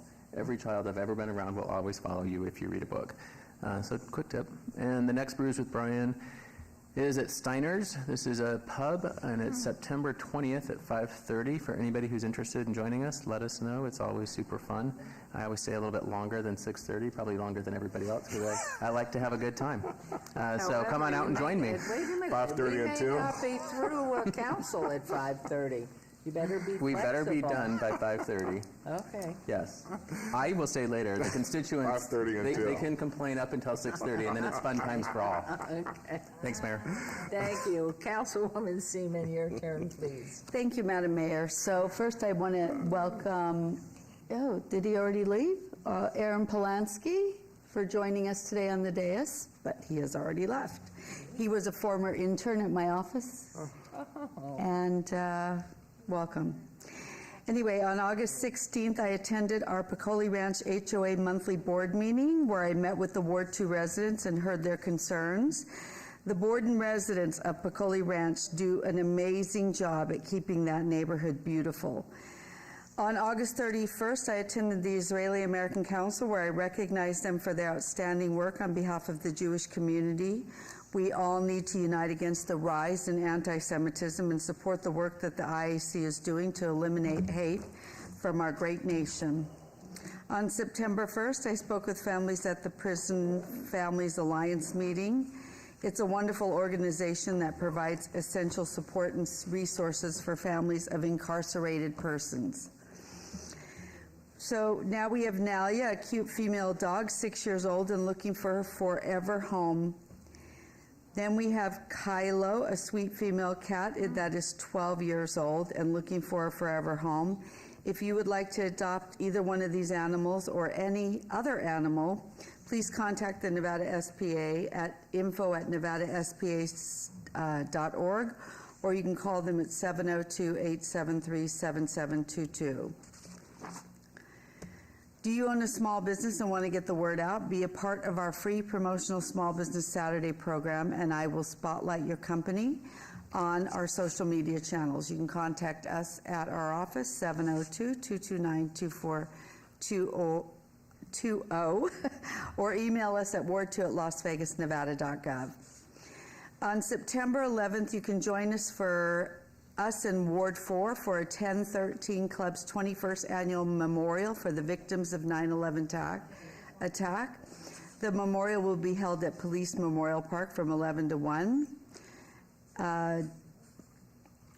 We also, if you have a small business, invite you to our business roundtable on Wednesday, September 13th, 11:30 to 1 at Chinglish. If nothing else, the food is delicious. This event is an excellent opportunity to network and learn about resources to help your business thrive. So Ken Heck, who owns Chinglish in my ward, will also be available to discuss issues facing the Las Vegas business community. Our next Breakfast Buzz and Ward 2 Biz is September 23rd from 9 to 10 at our Veterans Memorial Community Center. So it's a great time to share neighborhood issues that are essential to you. But I highly encourage you to RSVP because we want to make sure we have enough breakfast for everyone. My favorite semi-annual event, Art in the Park, is right around the corner. So if you're a local artist and you want to showcase your art, please contact my office, ward2@lasvegasnevada.gov. Animal rescues are overflowing with pets that need a forever home. So if you're looking for a fur friend to join your family and you don't go check out the Nevada SPCA, you can come to our pet adoption fair on Saturday, October 14th at Bruce Trent Park. If you need to contact us for any issues or concerns, please call my office at 702-229-2420 or email us at ward2@lasvegasnevada.gov. You can scan our code there to get all the information. You can follow me on Facebook, Instagram, and X at Victoria D. Seaman. You can follow us on LinkedIn at Victoria Seaman. And again, the QR code, you can scan it for all the essential information. Thank you, Madam Mayor. Thank you. And Councilwoman Diaz. Thank you, Madam Mayor. September is National Preparedness Month, and my latest Access City Council recording delved into important safety measures that we can all take to keep our loved ones safe in uncertain times. My special guest, Carolyn Levering, shared how the City of Las Vegas is at the ready through any emergency through our Office of Emergency Management. So just find our latest Access City Council on KCLV's YouTube channel so you can get more tips on how to keep you and your family safe. My office was proud to join Hollingsworth Elementary's Spaghetti Dinner on August 25th, and where we were there to share resources with parents and students. And in the picture is our new person in charge of East Las Vegas Community Center, Mo. Mo was there making sure that our residents knew of the amazing offerings out of our community center. On August 26th, it was wonderful to partner with Life is Beautiful, Caridad, and our Office of Neighborhood Services to clean up our downtown Fremont area ahead of the much anticipated festival coming our way later this month. I want to thank all of the volunteers that woke up bright and early to help beautify our community. Last weekend, storms affected many plans across our region, and First Friday was no exception.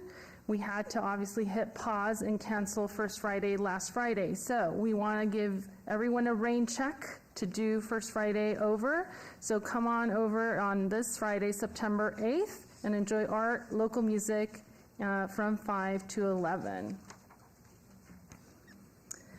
Also on September 8th, New Art invites the community to attend and view their most recent art exhibit and opening reception. They are located at 1331 South Maryland Parkway in Las Vegas, and I hope that you guys can join them this Friday from 6 to 8. Their exhibition dates, though, for this gallery is September 8th through December 7th, so if you can't make it on Friday, feel free to stop on by any other time, Thursdays and Fridays 4 to 8, or Saturdays noon to 4. Obviously, Hispanic Heritage Month is right around the corner, and I'm always excited about this time of year while it's busy and hectic. We do want to make sure everyone knows about our Grito ceremony happening at East Las Vegas Community Center on September 15th. 6 p.m. to 8:30 p.m. and this is going to be done in partnership with our Las Vegas Metropolitan Police Department and the Mexican Consul of Mexico. So I hope that if you guys can come on out, there will be light refreshments, and it will be the civic event that the Mexican president does. The Mexican consulate will reenact that for us. And also, we have our second annual Consulate of Mexico in Las Vegas collaborative exhibition that he partners with our wonderful mayor on, titled Celebrations in Las Vegas. So we are going to have a ceremony on an opening ceremony on September 14th at the Fifth Street School. I'll let the mayor expand on that, and that will be also there. All of the artwork will be on exhibit at the Mayor's Gallery through November 1st of this year. I also want to let you know that there's a Dance in History Celebrating Nicaragua event at Chuck Minker Sports Complex. That will be Thursday, September 28th at 6 p.m. and Chuck Minker is located at 275 North Mojave Road and Stewart.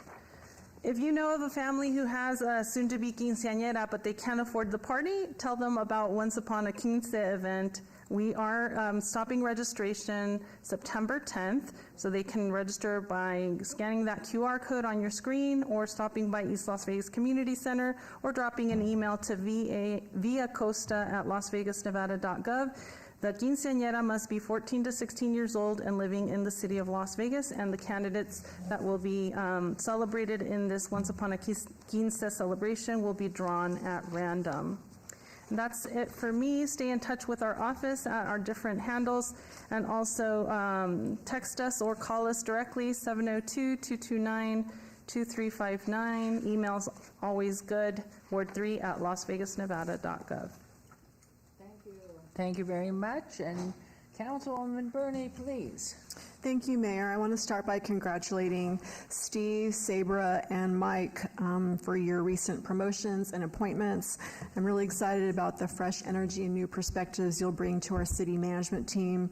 And I know that your appointments and promotions reflect our commitment to fostering homegrown talent from within our community and ensuring that we have the best leadership in place to address the challenges and opportunities that lie ahead for our amazing city. So the focus for Ward 6 this month is National Hunger Action Month, aimed at raising awareness about the critical issue of hunger and food security in the United States. A 2023 Feeding America study found that 1 in 8 individuals in Southern Nevada are food insecure, skipping an average of around 6 meals per week. On top of that already alarming number, 1 in 6 children here in the Valley are living in a food insecure household, equating to roughly 93,000 children. One thing to note is that food insecurity goes beyond empty refrigerators, pantries, and simply needing food to survive. The State of Obesity 2022 report reveals that for children and adolescents, food insecurity is often associated with a lower quality diet and a range of poor physical and mental health outcomes. This September, let's raise awareness of Hunger Action Month and food insecurity in our valley. Each and every one of us can play a role in creating a hunger-free Southern Nevada and country through individual actions, community involvement, and advocacy. If you're thinking about how to get involved, support your local food banks by donating non-perishable goods, minimizing your household foods waste, and purchasing responsibly. These past few weeks have been incredibly busy and exciting for Councilman Alan Polensky and myself. We had our first legislative town hall together and our principal round hall together. Our recent legislative town hall was amazing. It was great to highlight the amazing work that our legislators made this past session, and it was great to bring local government closer to our neighbors and providing them with an opportunity to share their concerns directly with our legislators. A very special thank you to Senators Wynn and Hammond, Assemblyman Hibbets, and our very own Randy Robison for joining us. Our recent principal roundtable was also a fun evening. We had an engaging and informative discussion that allowed principals of our schools to connect, share thoughts, and begin to explore ways to work together. Thank you to Dr. Malich and her entire YDSI team for pulling this off. Councilman Diaz and I have been touring the Foundation for Recovery and Freedom House Sober Living together. The work being done at the Foundation for Recovery will continue to have a profound impact on our community, and we're really excited about the positive changes and support this center provides to those and their families on their journey to recovery. Similarly, we know that Freedom House is well positioned to continue to make a significant and positive impact on our community by offering support, hope, and transformative interventions to folks recovering from drug addiction. Ward 6 and 4 are hosting our second public safety town hall with Sheriff McMahill, as well as the Northwest Area Command Captain Rodriguez and Assistant Sheriff Yatomi and others will be discussing timely topics like community policing, the dispatch center, and recent crime trends in the Northwest. We're also going to be having a very special announcement for our Northwest residents. So join us Tuesday, September 12th from 5:30 to 7:30 at the Metro Police Academy on Cheyenne. Our next small business breakfast is Wednesday, September 13th from 8:30 to 10 a.m. If you're a small business owner or an entrepreneur in Ward 6, then this event is for you.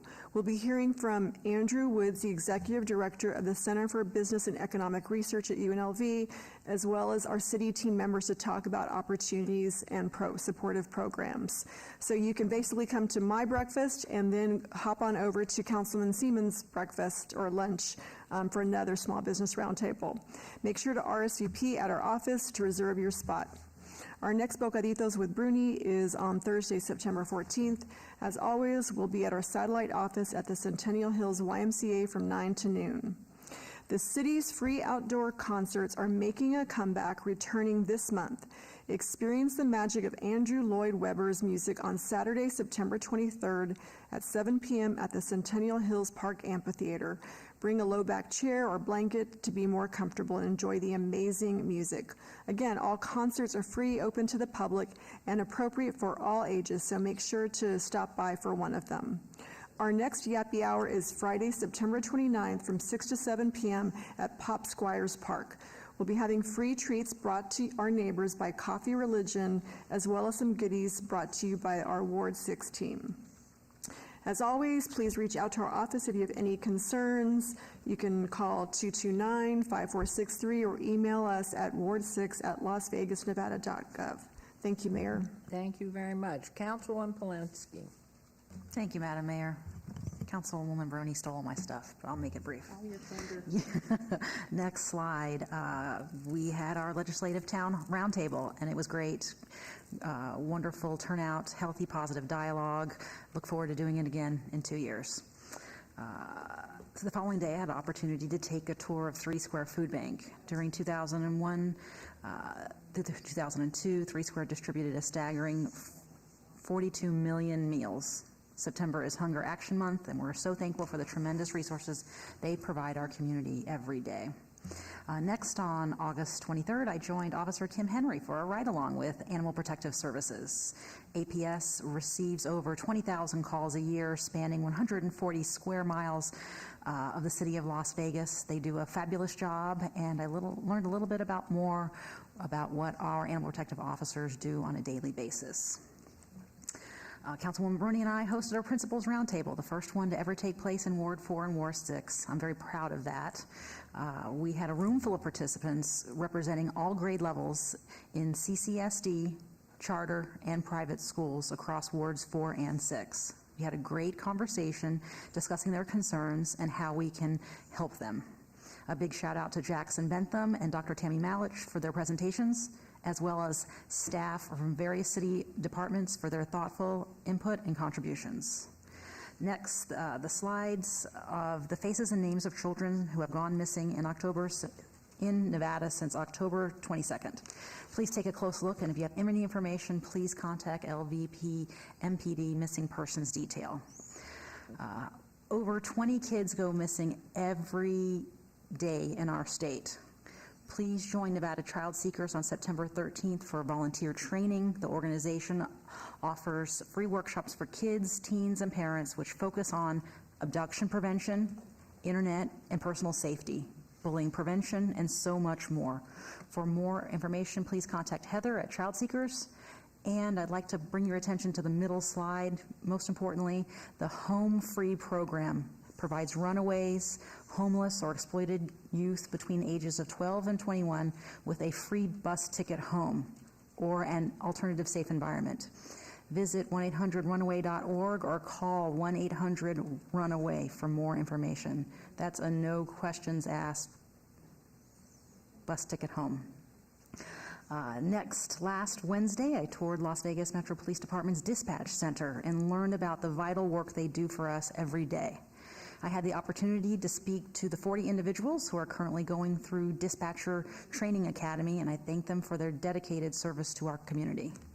Metro is making great strides in ensuring that the dispatchers are well-trained and reducing those call times that we've heard collectively so much about. Next, my staff attended the Veterans Treatment Corps graduation on August 23rd. There were 6 veterans completed the program, and they were presented certificates and quilts from Quilts of Valor, which is an amazing organization. Las Vegas Fire and Rescue held their graduation last Thursday here in Council Chambers. Congratulations to the new 43 firefighters and best wishes to them on their new careers. Next, I have several upcoming events for Ward 4 residents, including Guardian of the Galaxy movie, that we're playing this Friday, and the 9/11 Memorial on September 11th at Police Memorial Park. Next slide. Please join me at the Durango Hills YMCA for a meet and greet. I'll be available to address any Ward 4 concerns and answer any questions. And again, we've got a Metro Town Hall with the Sheriff and Councilwoman Bruni, where we have a very exciting announcement. Lastly, please stay connected with us. I have many social media platforms. Contact us directly anytime, 702-229-2524. We are always here to provide assistance where we can. Thank you. Thank you. Well, I think we're right about adjournment, but not without thanking our law enforcement, our marshals who are forever here, our staff, certainly our IT and our city clerk and her staff, just wonderful, and all of our people.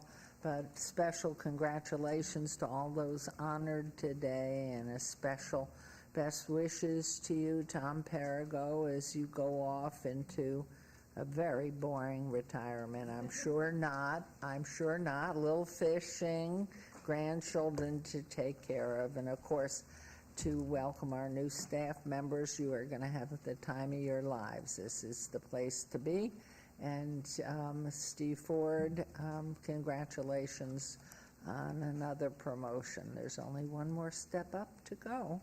So later on, but just congratulations. Thank you to our council and to our public information, all that you do all the time. And for the heavy lifting of moving all the furniture, Mr. Radke, we do appreciate that.